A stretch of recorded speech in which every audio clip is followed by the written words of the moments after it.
Next income from house property. Sir house property income అంటే ఏంటి sir అంటే, నీకు ఒక ప్రాపర్టీ ఉంది హౌస్ ప్రాపర్టీ, దాన్ని రెంట్కి ఇస్తే నీకు రెంట్ వస్తుంది, ఆ రెంట్ మీద నువ్వు ట్యాక్స్ పే చేయాలి. So then what is the charging section here? నువ్వు ఈ హెడ్లోకి రావాలంటే నువ్వు ఓనర్ అయి ఉండాలి. నీకేముండాలి? ఫస్ట్ ప్రాపర్టీ ఉండాలి. ప్రాపర్టీ ఉంటే సరిపోతుందా? నీకు ఓనర్ అవ్వాలా? Owner. Sometimes deemed ownership తీసుకుంటాను, అది సర్టెన్ కేసెస్లోనే.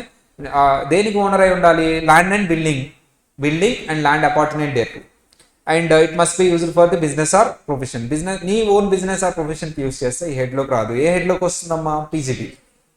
ప్రాపర్టీ రెంట్కి ఇస్తే నీకు హౌస్ ప్రాపర్టీలో వస్తుంది, ఓన్ బిజినెస్ వాడితే పీజీబీలో వస్తుంది, సేల్ చేస్తే క్యాపిటల్ గెయిన్ వస్తుంది. సార్ ఓనర్ అంటే రిజిస్టర్ ఓనర్, డాక్యుమెంట్లో నీ పేరు ఉండాలి, నీ పేరు మీద ఆ ఇల్లు ఉండాలి. సార్ ఈ కేసెస్లో నీ పేరు మీద లేకపోయినా నువ్వే ఓనర్ కింద తీసుకుంటాను. ఏంటి ఆ cases? Transfer to spouse for inadequate consideration. Sir consideration inadequate గా, స్పౌస్ అంటే ఎవరమ్మా? వైఫా హస్బెండా? వైఫేనా? Wife or husband.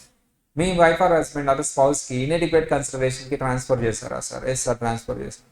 సార్ మీరే ఓనర్ అవుతారు, ట్రాన్స్ఫరర్ ఓనర్ అవుతారు. మైనర్ చైల్డ్ కి ట్రాన్స్ఫర్ చేస్తే ట్రాన్స్ఫర్. ఇక్కడ ఎక్సెప్షన్ ఉంది sir, agreement to live apart వదిలేసేయండి, కోర్టే చెప్తుంది ట్రాన్స్ఫర్ చేయమని. మైనర్ చైల్డ్ మ్యారీడ్ డాటర్ అయితే కూడా మీకు అక్కడ ట్రాన్స్ఫర్ అనేది వదిలేసేసేయండి. Sir next one, hold of impartible asset. Sir estate అందరూ కలిపి హోల్డ్ చేస్తున్నారు, ఎవరో ఒక పర్సన్ ని డీమ్డ్ ఓనర్ అనుకుంటాను. Member of cooperative society. Sir society owner ఉంటారు డాక్యుమెంట్లో, కానీ నువ్వు ఎంజాయ్ చేస్తూ ఉంటావు రైట్స్ని, సో నిన్ను ఓనర్ కింద తీసుకుంటాను. And provision as per transfer of property act అంటే నీకు కరెంట్ బిల్లు, వాటర్ బిల్లు అన్ని నీ పేరు మీద ఉంటాయి. ఒక్క డాక్యుమెంట్సే ఉండవు చాలా వరకు. ఆంధ్రాలో ఉన్నాయి, హైదరాబాద్లో అన్ని, ఆల్ ఓవర్ ఇండియా ఇలాంటివి ఉంటాయి ప్రాపర్టీస్. ల్యాండ్ డాక్యుమెంట్స్ ఉండవు, బట్ ఎన్నో ఏళ్ళగా వాళ్ళ తరతరాల వాళ్ళు వాడుతూ ఉంటారు. ప్రాపర్టీ బిల్, కరెంట్ బిల్ అన్నీ వాళ్ళ పేరు మీద ఉంటాయి. ఎందుకు ల్యాండ్ డాక్యుమెంట్స్ ఉండదంటే, సేల్ చేసే వాళ్ళు రైట్ సేల్ డీడ్ అలా అనుకుంటారు అంతే. రాసుకున్న నోటు రిజిస్టర్ ఆఫీస్ దగ్గర రిజిస్టర్ చేసుకోరు, అలా ఉండిపోతుంది. ఇంకా వాళ్ళే ఉంటారు.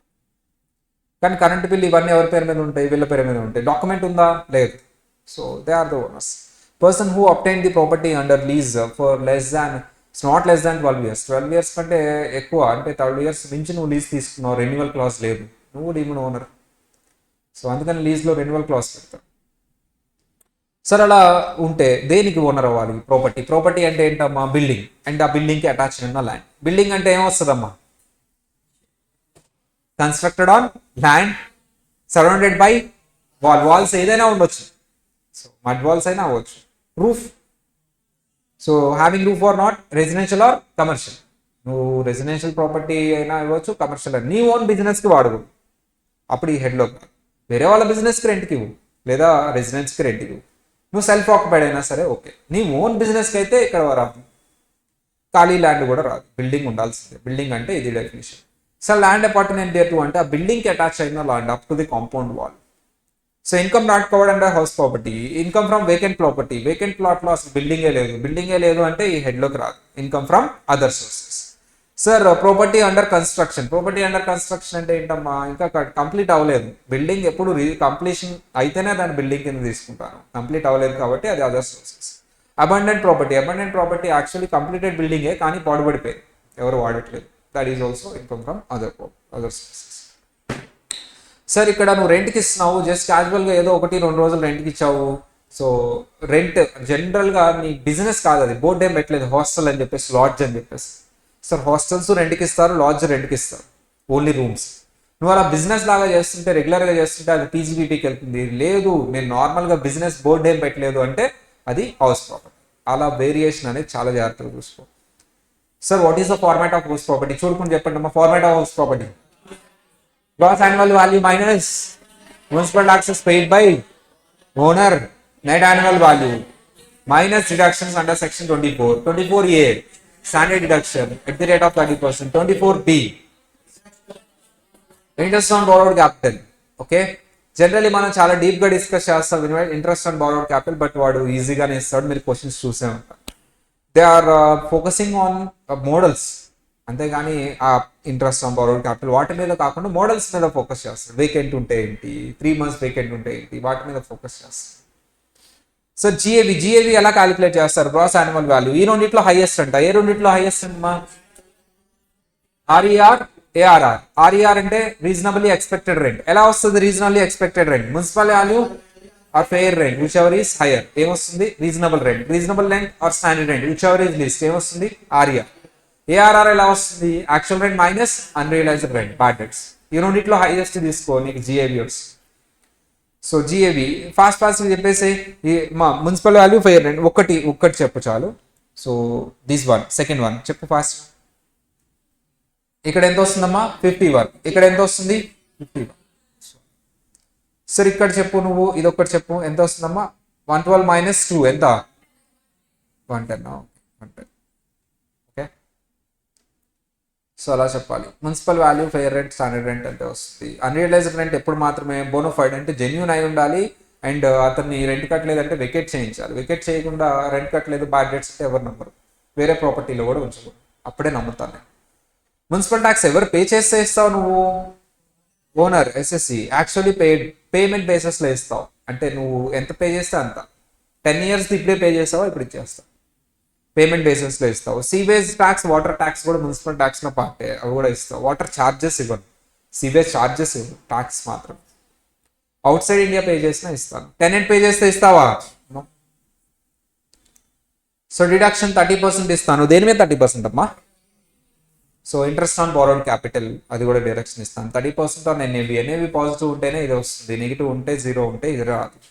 సో ఈఎంఐలో 2 parts ఉంటాయి అమ్మా, ప్రిన్సిపల్, ఇంట్రెస్ట్. నువ్వు హౌస్ లోన్ తీసుకొని ప్రిన్సిపల్ అమౌంట్, ఇంట్రెస్ట్ పే చేస్తూ ఉంటావు. ప్రిన్సిపల్ అమౌంట్ 80C డిడక్షన్ ఇస్తాను. 80C డిడక్షన్ ప్రిన్సిపల్ అమౌంట్ ఇస్తాను. ఇంట్రెస్ట్ అమౌంట్ ఇక్కడ డిడక్షన్ ఇస్తాను. ఇక్కడ కంటే ఎక్కువ మళ్ళీ 80 డిడక్షన్లో కూడా ఇస్తాను. సో చెప్పుకున్నాం మనం ఇక్కడ సార్, ఇక్కడ కంటే ఎక్కువ ఇస్తాను. ఇక్కడ సెల్ఫ్ ఆక్యుపైడ్ అయితే, సార్ లెట్ అవుట్ అయితే ఇక్కడే మొత్తం వచ్చేస్తుంది కదా. సెల్ఫ్ ఆక్యుపైడ్ అయితే ఇక్కడ ఎంత మాత్రమే వస్తుంది? 2 lakhs. మిగతాది ఎక్కడ ఇస్తాను? ఇక్కడ 80Cలో ఒకవేళ ఉంటే. సార్ జనరల్లీ నువ్వు అకౌంట్స్ చూస్తే మాత్రం అప్ టు కన్స్ట్రక్షన్ ఇంట్రెస్ట్ ఏదైతే ఉంటుందో అది క్యాపిటలైజ్ చేస్తాం. ఇక్కడ మాత్రం sir up to construction interest ఏదైతే ఉంటుందో అది కూడా డిడక్షన్ ఇస్తాను. దాన్ని ప్రీ కన్స్ట్రక్షన్ పీరియడ్ ఇంట్రెస్ట్ అంటారు. ఏమంటమ్మా? కానీ ఎన్ని ఇన్స్టాల్మెంట్స్ ఇస్తాను? 5 installments. 5 installments. సార్ జాగ్రత్తగా క్యాలిక్యులేట్ చేయండి, బట్ అంత ఫోకస్ చేయట్లేదు, అందుకని నేను ఫోకస్ చేయట్లేదు. 5 installment ఇస్తాను. పోస్ట్ ఇంట్రెస్ట్ ఏ ఇయర్ ఆ ఇయర్ ఇస్తాను. నువ్వేం చేస్తావు తెలుసా? కన్స్ట్రక్షన్ రెడీ అయిన దగ్గర నుంచి ఇప్పుడు వరకు పోస్ట్ ఇంట్రెస్ట్ మొత్తం ఇయర్ ఇస్తాం. ఏ ఇయర్ ఆ ఇయర్ తీసుకుంటాం, ఇప్పుడు ఇయర్దే తీసుకోవాలి నువ్వు. పోస్ట్ అనేది అంటే పోస్ట్ అనేది ఏ ఇయర్ది మాత్రమే వస్తుంది అమ్మా? 12 months మాత్రమే వస్తుంది. సో ప్రీ మాత్రం నెంబర్ ఆఫ్ ఇయర్స్ వస్తుంది, అది 1/5 తీసుకుంటాం. చాలా కేర్ఫుల్గా ఉండు అది చేసేటప్పుడు. పోస్ట్ కన్స్ట్రక్షన్ పీరియడ్ నువ్వు సార్ కన్స్ట్రక్షన్ కంప్లీట్ అయ్యి 3 years అయింది కదా, 3 years ఇస్తావా, ఈ ఇయర్ది ఇస్తావా? మన ఇయర్ది, రిలవెంట్ ఇయర్ది. అది లోన్ ఉంటేనే.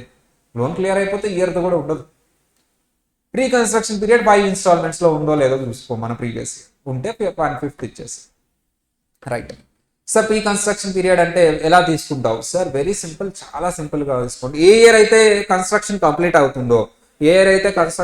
అవుతుందో, మిడ్ ఆఫ్ ది ఇయర్ మనం అలా క్యాలిక్యులేట్ చేయాలి. ఆ ఇయర్ నుంచి ఏం తీసేసుకుంటాను? పోస్ట్. ఆ ముందు ఇయర్ వరకు ఏం చేసుకుంటావు? ప్రీ. దాన్ని కొంచెం అలా చెప్తాడు. ఆ ముందు ప్రీసీడింగ్ 31st March వరకు ప్రీ, మొత్తం పోస్ట్ ఏదో చెప్తాడు. సార్ ఒకవేళ లోనే క్లియర్ అయిపోతే మొత్తం ప్రీయే కదా, అది ఫస్ట్ బ్రాంచ్. లోన్ క్లియర్ అవ్వలేదు ఇంకా కంటిన్యూ అవుతుందంటే ఏం లేదు సార్, ఏ ఇయర్ అయితే కంప్లీట్ అవుతుందో ఆ ఇయర్ నుంచి పోస్ట్, ప్రీవియస్ ఇయర్స్ అంతా ప్రీ. లోన్ క్లియర్ అయిపోయింది సార్, అసలు లోనే లేదు అంటే మొత్తం ప్రీయే ఇంకా. సో ఇది ఇది ఆల్రెడీ చేసాం కదా. చెప్పండి ఇది ఒకసారి. పోస్ట్ ప్రీ లో మా ప్రాపర్టీ ఎక్వైర్డ్ ఎప్పుడమ్మా? 1/7/2023 మన ఇయరే. Loan taken ఎప్పుడమ్మా? 1/4/2021. సార్ 1/7/2023 అంటున్నాడు అంటేనే ఇయర్ మొత్తం ఏమైపోతుంది? పోస్ట్. ఎక్కడి నుంచి? 1/4/2023 నుంచి. అంటే మన ఇయర్ ఏమైపోతుందమ్మా? పోస్ట్. మన ఇయర్ కంటే ముందంతా ఏంటమ్మా? Pre. Pre. So first post decide చేయి, మిగతా అంతా ప్రీ అయిపోతుంది. పోస్ట్ ఎక్కడి నుంచి వస్తుంది చెప్పు అందరూ? ఎక్కడి నుంచి వస్తుంది పోస్ట్? 1/4/2023 నుంచి పోస్ట్ వస్తుంది. మిగతాదంతా ఏమొస్తుందమ్మా? ప్రీ వస్తుంది. సో చూడమ్మా నీట్గా. 1/4/2023 నుంచి ఏమొస్తుందమ్మా? పోస్ట్ వస్తుంది. సార్ 1/4/2023 అమ్మా, ఇది 23. 1/4/2023 ఈ రెండు ఏమైపోతాయి? పోస్ట్ వస్తుందమ్మా. ఇది ఏమైపోతుంది? ప్రీ. బిఫోర్ 1/4/2023 మొత్తం ఏమైపోతుందమ్మా? ప్రీ. ఆ ఇయర్లో కంప్లీట్ అయితే ఆ ఇయర్ నుంచి ఎంత పోస్ట్, ఆ ఇయర్ ముందంతా, ఆ ఇయర్ ముందంటే ఏ డేట్ నుంచి ముందంతా ప్రీ వస్తుందమ్మా 1/4/2023, ప్రియర్ టు 1/4/2023 ఎంత ఉంది 49,200. ఇది మొత్తం ఏమైపోతుందమ్మా ప్రీ. దీని తర్వాత ఈ రెండు ఏమైపోతుంది, ఎందుకు రెండు డివైడ్ చేసి ఇచ్చాడంటే నువ్వేం చేస్తావు తెలుసు, కాన్సెప్ట్ తెలియకపోతే ఈ డేట్ ముందు నుంచి తీసుకుంటావు, అందుకని ఆ డేట్ తీసుకోవాలా 1/4 తీసుకోవాలా 1/4, అందుకని ఈ రెండు కలిపి ఇవ్వకుండా డివైడ్ చేసి ఇచ్చాడు. ఎందుకంటే నువ్వు ఇది ప్రీ ఇది పోస్ట్ తీసుకొని ఇది కూడా ప్రీ తీసుకుంటావు అని చెప్పేసి, అది ప్రీ కాదు, పోస్ట్, ఆ ఇయర్ మొత్తం పోస్టే. సో అందుకని సరే, ఇది జనరల్గా లెట్అవుట్ దగ్గర ఎగ్జాంపుల్ అమ్మా, ఇక్కడ వచ్చింది లెట్అవుట్ దగ్గర. జస్ట్ ఊరికే చెప్పు ఒకసారి, దీన్ని మొత్తం ఎలా కన్వర్ట్ చేసుకుంటావు నువ్వు, 12 months కన్వర్ట్ చేసుకొని municipal rent of fair rent which ever is hire వచ్చిన దాన్ని దేంతో కంపేర్ చేస్తావు, స్టాండర్డ్ రెంట్. యాక్చువల్ రెంట్లో నుంచి అన్రియలైజ్డ్ రెంట్ తీసేస్తావు, ఇక్కడ ఏం లేదు. మున్సిపల్ ట్యాక్స్ తీసేసి ప్రీతో ఎంత ఇన్స్టాల్మెంట్ తీసుకుంటావు 150, పోస్ట్ మొత్తం క్లెయిమ్ చేసుకుంటావు, అది రెడ్యూస్ చేసి ఆన్సర్ ఎంతో చెప్తావు. ఫాస్ట్గా చెప్పమ్మా ఒకసారి, ఇన్కమ్ ఫ్రమ్ హౌస్ ప్రాపర్టీ ఎంత వచ్చింది,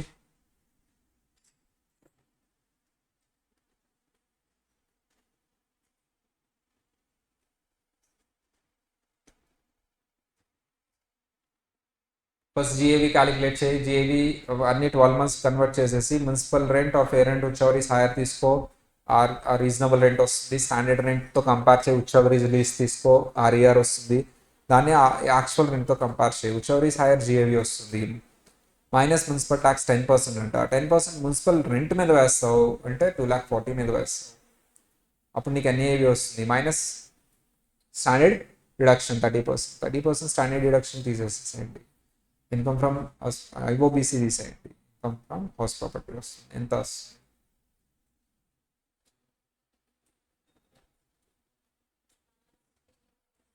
1,64,000. ఓకే సార్, ఇవి మోడల్స్. ఈ మోడల్స్లో వేకెన్సీ ఉన్న మోడల్ చాలా ఇంపార్టెంట్ అండి, దాని మీద ఫోకస్ చేయాలి. ఫస్ట్ సెల్ఫ్ ఆక్యుపైడ్ కూడా ఇంపార్టెంట్. సెల్ఫ్ ఆక్యుపైడ్ అంటే మీకు ఏమవుతుంది సార్ అంటే అన్ని నీళ్ళు వస్తాయి, ఏది ఒక్కటే క్లెయిమ్ చేసుకోవచ్చు. ఐఓబిసి ఎంత క్లెయిమ్ చేసుకోవచ్చు, మ్యాక్సిమం 2 lakhs. రిపేర్స్ అయితే 30,000, ఓవరాల్గా 2 lakhs, ఏదైనా ఓవరాల్ 2 lakhs. సో రిపేర్స్ అంటే మాత్రం రిస్ట్రిక్టెడ్ టు 30,000. సో అదే చెప్పాడు చూడండి మా 2 lakhs and conditions. Sir loan అనేది 1999 తర్వాత తీసుకుని ఉండాలి, 5 yearsలో కన్స్ట్రక్షన్ కంప్లీట్ అవ్వాలి. సో రిపేర్స్ తీసుకుంటే మాత్రం 30,000. సో ఇది ఓవరాల్గా సెల్ఫ్ ఆక్యుపైడ్ అయితే అన్ని నీళ్ళు వస్తాయి. ఓన్లీ ఐఓబిసి తీసుకుంటాను, 1,80,000 ఉంది కాబట్టి 1,80,000 మొత్తం వచ్చేస్తుంది కన్స్ట్రక్షన్ కాబట్టి. ఓన్లీ 1,80,000 వస్తుందమ్మా ఇక్కడ అంతే, ఎందుకు సెల్ఫ్ ఆక్యుపైడ్ కాబట్టి, మిగతా అన్ని నిల్. సో లెట్అవుట్ ప్రాపర్టీ ఇప్పుడే చేసాం కదమ్మా, సేమ్ ఫార్మాట్, డిఫరెన్స్ ఏం లేదు. So next sir, more than 2 houses self occupied. నేను మాక్సిమం ఎన్ని హౌసెస్ మాత్రమే సెల్ఫ్ ఆక్యుపైడ్ ఇస్తాను, 2. నువ్వు అంతకంటే ఎక్కువ సెల్ఫ్ ఆక్యుపైడ్ చేస్తే దాన్ని ఏమనుకుంటాను నేను, డీమన్ లెట్అవుట్ అని చెప్పేసి నేను ఆర్ఈఆర్ మీద ట్యాక్స్ పే చేస్తాను. ఏ సార్ ఏఆర్ఆర్ ఉండదా, అది సెల్ఫ్ ఆక్యుపైడ్ అయితే రెంట్ ఎలా ఉంటుంది, యాక్చువల్ రెంట్ ఉండదు కదా, deemed let out. So deemed let out RER calculate as usual calculate చేయాలి. ఆర్ఈఆర్ ఏముంది, ఏఆర్ఆర్ 0 వస్తుంది, ఒకవేళ ఉంటే తీసుకో, రెండింటిని కంపేర్ చేయాలి. సో సెల్ఫ్ ఆక్యుపైడ్ ఇది చేసామమ్మా, option 1, option 2, option 3. So 3 houses ఉన్నాయి, నీకు 3 houses సెల్ఫ్ ఆక్యుపైడ్. ఎనీవన్ నువ్వు డీమన్ లెట్అవుట్ అనుకో, హౌస్ ప్రాపర్టీ 1ని డీమన్ లెట్అవుట్ అనుకుంటే ఏంటి, 2ని అనుకుంటే ఏంటి, 3ని అనుకుంటే, ఇలా 3 options. సార్ ఇక్కడ కేర్ఫుల్గా ఉండాల్సిన సిచ్యువేషన్ ఏంటి సార్ అంటే, ఒక్కసారి నువ్వు సెల్ఫ్ ఆక్యుపైడ్ అనుకుంటే 2 houses-ని, ఆ 2 houses ఐఓబిసి మొత్తం ఓవరాల్గా ఎంత రావచ్చు, 2 lakhs కంటే ఎక్సీడ్ అవ్వదు, అదొక్కటి కేర్ఫుల్. అదే లెట్అవుట్ అయితే ఐఓబిసి ఎంతైనా తీసుకోవచ్చు. సో అది చేసాం మనం. Next portion of the house self occupied, portion of the vacant. Let out property vacant for whole year vacant గా ఉందంట లెట్అవుట్ ప్రాపర్టీ. ఏం చేద్దాం, నీళ్ళు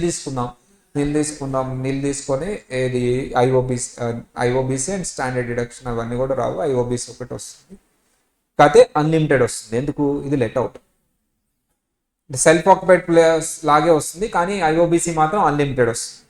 portion of the property self occupied, portion let out అంటే ఏంటమ్మా, ఎంత పర్సంటేజ్ అయితే సెల్ఫ్ ఆక్యుపైడ్ అది సెల్ఫ్ ఆక్యుపైడ్, ఎంత పర్సంటేజ్ లెట్అవుట్ అయితే అది లెట్అవుట్. ఏ పర్సంటేజ్ ఇవ్వలేదు క్వశ్చన్లో, 50-50.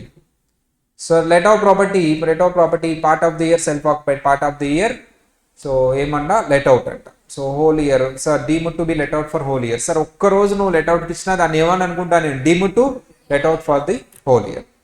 సో వీటిలో వెరీ ఇంపార్టెంట్ ఏంటి సార్ అంటే లెట్ అవుట్ ప్రాపర్టీ సో వేకెంట్గా ఉంది, part of the year vacant, GAV different calculation, genuinity test చేయాలి. సార్ ఒకవేళ ఈ ప్రాపర్టీ ఫుల్ ఇయర్కి రెంట్కి ఇచ్చి ఉంటే, ఫుల్ ఇయర్కి రెంట్కి ఇచ్చి ఉంటే ఆర్ఈఆర్ ఎంత వచ్చేది అది క్యాలిక్యులేట్ చేయి. సో యాక్చువల్ రెంట్తో కంపేర్ చేయి. చెప్పుకున్నామా జెన్యూనిటీ టెస్ట్ ఫస్ట్ ఏం క్యాలిక్యులేట్ చేయాలి, ఆర్ఈఆర్, తర్వాత ఏం క్యాలిక్యులేట్ చేయాలి, ఏఆర్ఆర్ ఫర్ ఫుల్ ఇయర్, తర్వాత actual rent for the after reducing vacancy period. So vacancy period consider చేయి, కన్సిడర్ చేయకుండా రెండు యాక్చువల్ రెంట్ క్యాలిక్యులేట్ చేయి, దాన్ని ఆర్ఈఆర్తో కంపేర్ చేయి. సార్ వేకెన్సీ రెడ్యూస్ చేసిన తర్వాత ఆర్ఈఆర్తో కంపేర్ చేస్తే అసలు ఇదే ఎక్కువ ఉంది, అసలు జెన్యూనిటీ టెస్టే అక్కర్లేదు. వేకెన్సీ రెడ్యూస్ చేసిన తర్వాత కూడా ఆర్ఈఆర్ కంటే ఎక్కువ ఉంది అంటే జెన్యూనిటీ టెస్ట్ చేయొద్దు అంటాను, డైరెక్ట్గా యాక్చువల్ రెంట్ తీసేసుకో జేఏవి కింద. సార్ వేకెన్సీ రెడ్యూస్ చేసిన తర్వాత ఆర్ఈఆర్ కంటే తక్కువ ఉంది, జెన్యూనిటీ టెస్ట్. ఒకవేళ నువ్వు ఫుల్ ఇయర్ రెంట్కి ఇచ్చి ఉంటే ఆర్ఈఆర్ కంటే ఎక్కువ వచ్చి ఉండేది అంటే దేంతో కంపేర్ చేయాలి, ఏఆర్ఆర్తో కంపేర్ చేయాలి. సార్ ఇక్కడ పిక్చర్ ఏఆర్ఆర్ అనేది ఒక ఫిక్టీషియస్ థింగ్, జెన్యూనిటీ టెస్ట్ చేసుకోవడానికి మాత్రమే. ఒకవేళ ఫుల్ ఇయర్ రెంట్కి ఇచ్చి ఉండుంటే అని క్యాలిక్యులేట్ చేసింది ఏఆర్ఆర్. సార్ ఓకే అది క్యాలిక్యులేట్ చేశాను, ఆర్ఈఆర్తో కంపేర్ చేశాను, అయినా సరే నా ఏఆర్ఆర్ ఎక్కువ ఉంది, యు ఆర్ జెన్యూన్, ఏఆర్ తీసుకో. సార్ లేదు తక్కువ ఉంది, నో నువ్వు కావాలని తక్కువ రెంట్కి ఇచ్చావు, ఫుల్ ఇయర్ రెంట్కి ఇచ్చినా సరే ఆర్ఈఆర్ కంటే నీకు తక్కువ వచ్చింది, సో ఆర్ఈఆర్ మీద ట్యాక్స్ కట్టు. దేని మీద ట్యాక్స్ కట్టు, ఆర్ఈఆర్. ఒకే ఒక కేసులో ఆర్ఈఆర్ వస్తుందమ్మా అన్జెన్యూన్ కేసులో. ఏంటి అన్జెన్యూన్ కేసు అంటే ఒకవేళ ఫుల్ ఇయర్కి రెంట్కి ఇచ్చి ఉంటే వేకెన్సీ లేకుండా అప్పుడు ఆర్ఈఆర్తో కంపేర్ చేసినప్పుడు షార్ట్ ఫాల్ అయితే ఆర్ఈఆర్ మీద ట్యాక్స్ కట్టు, రిమైనింగ్ అన్ని కేసెస్లో ఏఆర్ మీద ట్యాక్స్ కట్టేసి. ఒకవేళ ఫుల్ ఇయర్కి రెంట్కి ఇచ్చి ఉంటే వేకెన్సీ పీరియడ్ లేకుండా ఆర్ఈఆర్తో కంపేర్ చేసి షార్ట్ ఫాల్ అయినప్పుడు మాత్రం ఆర్ఈఆర్ మీద ట్యాక్స్ కట్టేసి. షార్ట్ ఫాల్ అవ్వలేదు అంటే నువ్వు యాక్చువల్గా ఏఆర్ ఎంత వచ్చిందో దాని మీద ట్యాక్స్ కట్టు, అంటే వేకెన్సీ పీరియడ్ రెడ్యూస్ చేసుకొని ట్యాక్స్ కట్టు. సో అది overall scene. Sir house situated in ఫారెన్లో సిచ్యువేట్ అయితే ఏంటి, ఇండియాలో సిచ్యువేట్ అయితే ఏంటి, ROR foreign income is also taxable, RNOR అయితే ఎగ్జాంప్టెడ్, ఎన్ఆర్ అయితే exempted. So recovery of unrealized rent, unrealized rent మళ్ళీ వచ్చింది సార్, ఓకే ట్యాక్స్ కట్టేసే, మళ్ళీ 30% డిడక్షన్ ఇచ్చేసి ఏ ఇయర్ వస్తే ఆ ఇయర్ రిసిట్ బేసిస్. సో ఇక్కడ అది రెడ్యూస్ చేసి ట్యాక్స్ కట్టేయమ్మా. ప్రాపర్టీ పర్చేజ్ ఫ్రమ్ ఇవన్నీ ఉన్నాయి. అన్రియలైజ్డ్ రెంట్ ఎప్పుడో పాత ఇయర్ సంబంధించి వస్తుంది, మనకు ఏమైనా సంబంధం ఉందా ఇయర్ అనేది, ఇప్పుడు వస్తే ఇప్పుడు ట్యాక్స్ కట్టాలి. అది 10 సంవత్సరాల క్రితం దా, 20 years బ్యాక్ దా, 30 years బ్యాక్ దా నాకు సంబంధం లేదు, వచ్చింది. ప్రాపర్టీ లేదు కదా, ఉన్నా ఏంటి లేకపోతే ఏంటి, వచ్చింది కదా ట్యాక్స్ కట్టాయి, 30% డిడక్ట్ చేసి. కాంపోజిట్ రెంట్ అంటే ఏంటి సార్, నీకు హౌస్ రెంట్కి ఇచ్చాను, అందులో ఫర్నిచర్ కూడా ఉంది, రెంట్ రెండు కలిపి తీసుకుంటున్నాను, అగ్రిమెంట్లో సపరేట్గా దీనికింత దానికింత అని రాస్తున్నావు, very fine. So furniture rent, other sources, house rent, house property. అసలు అగ్రిమెంట్లో సపరేటే రాసుకోలేదు, టోటల్ రెండింటికి కలిపి ఇంత అన్న. దేన్ని డామినేట్ చేస్తుంది సార్, ఏది మేజర్ ఫీచర్ సార్ అంటే furniture is the major feature here. Total take to income from other sources in case of inseparable. అదే నువ్వు రెగ్యులర్ యాక్టివిటీ అయితే పీజీపీపీ, హౌస్ ప్రాపర్టీ అయితే కాదు. సార్ అక్కడ ఫర్నిచర్తో పాటు నువ్వు రెంట్కి ఇస్తున్నావు అంటే the major attractive thing, the major point is the furniture there. So that's why take to the other sources. It is the regular activity, take to the business. Example lodge. Sir, if they have an agreement and they have a division of separation of rent for the house property and furniture, take house property rent to the house property and furniture rent to the other sources. Co-ownership, as usual sir, నువ్వు co-ownership లేదు అనుకునే income from house property calculate చేయి, తర్వాత division apply చేయి, ఎవరెవరు రేషియోకి వాళ్ళకి division apply చేయి. Self occupied అయితే ఇక్కడ ఒక అడ్వాంటేజ్ ఉంది, co-ownership ఉంటే ఏంటమ్మా సార్, ఐఓబీసీ 2 lakhs ఇద్దరికి వస్తుంది. సో 2 lakhs ఇద్దరికి వస్తుంది ఐఓబీసీ deduction.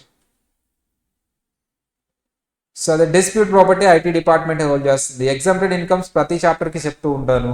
So sir income from agriculture land, farm house situated at the agriculture land exempted, farm house సంబంధించిన ఇన్కమ్ ఎగ్జాంప్టెడ్, ఎక్స్ రూరల్కి సంబంధించిన 1 palace ఎగ్జాంప్టెడ్, లోకల్ అథారిటీకి అంటే మున్సిపాలిటీస్ ఇవన్నీ ఉంటాయి కదా వాటికి సంబంధించిన house property income exempted, scientific research, education institutions, trade unions, charitable institutions, political parties, వీళ్ళు ప్రజల కోసం ప్రజల కొరకు పనిచేస్తూ ఉంటారు కాబట్టి వీళ్ళకి సంబంధించిన హౌస్ ప్రాపర్టీ ఇన్కమ్ ఎగ్జాంప్టెడ్. లాస్ట్లో ముఖ్యంగా political parties. Okay, so because they have so many expenses, చాలా ఖర్చు పెట్టాలి కదా, బ్యానర్లకి, ఆటోలకి, స్పీచెస్ పంచడానికి అంటే పాంప్లెట్లు పంచడానికి మీరేంటో అనుకుంటున్నారు. సరే, property side for self occupied business. To self occupied business property for Indian house property. Sir generally sir ఒక రియల్ ఎస్టేట్ ఏజెంట్ నేను జనరలీ. సార్ నేను రియల్ ఎస్టేట్ బ్రోకర్ని. నేను ఖాళీ అంటే అప్పుడు అమ్ముడిపోతుందా రియల్ ఎస్టేట్ బిల్డర్ కట్టంగా అపార్ట్మెంట్? నో, అది ఖాళీగా ఉంచడం ఎందుకంటే రెంట్కి ఇచ్చాను. ఓకే ఫైన్, హౌస్ ప్రాపర్టీలో ట్యాక్స్ కట్టు అంటే కష్టం సార్.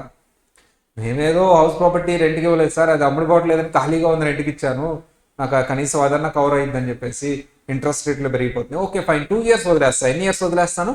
2 years. ఎవరికి? బిల్డర్కి. సో స్టాక్ ఇన్ ట్రేడ్ అవుతుంది అతనికి, స్టాక్ ఇన్ ట్రేడ్ రెంట్కి ఇస్తే 2 years వదిలేస్తాను. సో ఆడ్ ఇయర్ నుంచి నువ్వు రెంట్ కట్టాల్సి. So that is regarding income from house property. So very important. చక్కగా క్వశ్చన్ వస్తుంది హ్యాపీగా. నేనైతే ఫస్ట్ అదే క్వశ్చన్తో స్టార్ట్ చేస్తాను, ఫుల్ మార్క్స్ వచ్చేస్తాయి. సో మీకు కూడా అలాగే మంచిగా ఈజీ క్వశ్చన్ రావాలని మీరు కూడా అదే క్వశ్చన్తో. మొన్న సిఏ ఇన్కమ్ ట్యాక్స్ పేపర్ వచ్చిందమ్మా, చాలా ఈజీ. అసలు ఏంటంటే ఏం లేదు, అట్లా తీసి అట్లా ఊరికే ఇచ్చేసారు. మన పిల్లలందరూ బాగా రాశారు, 60 above అంటున్నారు. కరెక్షన్ అయిన తర్వాత చెప్తున్నాను.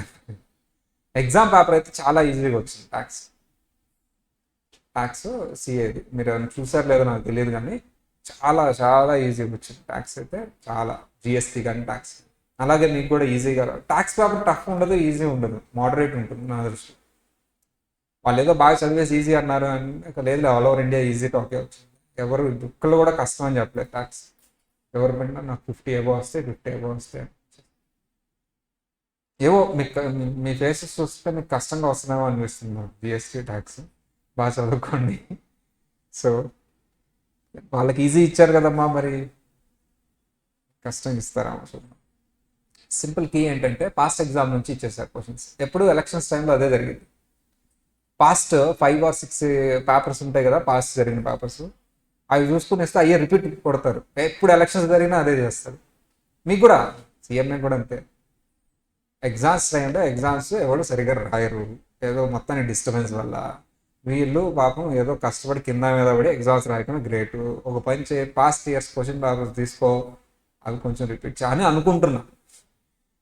కాబట్టి మీరు చదువుకోండి, అన్ని చదువుకోండి. పాస్ట్ నేనైతే 10 సజెస్ట్ చేస్తాను. పాస్ట్ 10 years అది స్కానర్ అదే కదా, ఇంకేం 5 years. పాస్ట్ 5 years పేపర్స్ తీసుకోను, నెట్లో ఉంటాయి. నీట్గా అవి వచ్చినా రాకపోయినా మగప్ చేసుకుని వెళ్ళు. అది ఇది సబ్జెక్ట్ ఏం లేకుండా పాస్ అయ్యే ఛాన్సెస్ ఎక్కువ ఉంటాయి. ఎగ్జామ్స్ అయిపోయిన తర్వాత మళ్ళీ మాట్లాడుకుందాం దీని గురించి. Okay then. And sir income under the head. Sir అది కూడా ఒక 5 years పేపర్స్ డిస్కషన్ మీరు కూడా పెట్టవచ్చు కదా సార్. అంటే మొత్తం సిలబస్ డిస్కస్ చేస్తున్నాం కదా, 5 years పేపర్స్ ఇది వినేసి ఫాస్ట్ ట్రాక్ వినేసి ఆ 5 years పేపర్స్ తీసుకొని చక్కగా సాల్వ్ చేసుకో. ఇప్పుడే ఫాస్ట్ ట్రాక్లు అయిపోయిన తర్వాత 5 years పేపర్స్ సాల్వ్ చేసుకుని వెళ్ళు. చూద్దాం ఒక మ్యాజిక్ ఏదో జరుగుతుంది. సిఏకి అయితే అదే మ్యాజిక్ జరిగింది. లాస్ట్ ఎగ్జామ్ క్వశ్చన్స్ నెంబర్స్ మార్చాడు అంతే, అదే మోడలింగ్. ఎలాగో అది ఎలా చేయాలో 5 years పేపర్లో కాన్సెప్టే చూసుకున్నారు వాళ్ళు. మనం చెప్పినాం 5 years పేపర్స్ తీసుకో, దానికి సంబంధించిన కాన్సెప్టే చూసుకో, దాన్ని బాగా డీటెయిల్గా చదువు, తర్వాత ఇంకేమైనా టైం ఉంటే మిగతా సిలబస్ చూడు. అదే వచ్చింది, చక్కగా నీట్గా రాసుకుంటూ వచ్చేసారు. ఓకేనా? దెన్ మీరు కూడా చక్కగా పాస్ట్ 5 years పేపర్స్ తీసుకొని న్యూ సిలబస్ 5 years ఉంటుందా సార్ అంటారు. సో న్యూ సిలబస్ వచ్చి ఎన్ని పేపర్స్ వచ్చినాయి అమ్మా? ఎప్పుడు వచ్చింది న్యూ సిలబస్?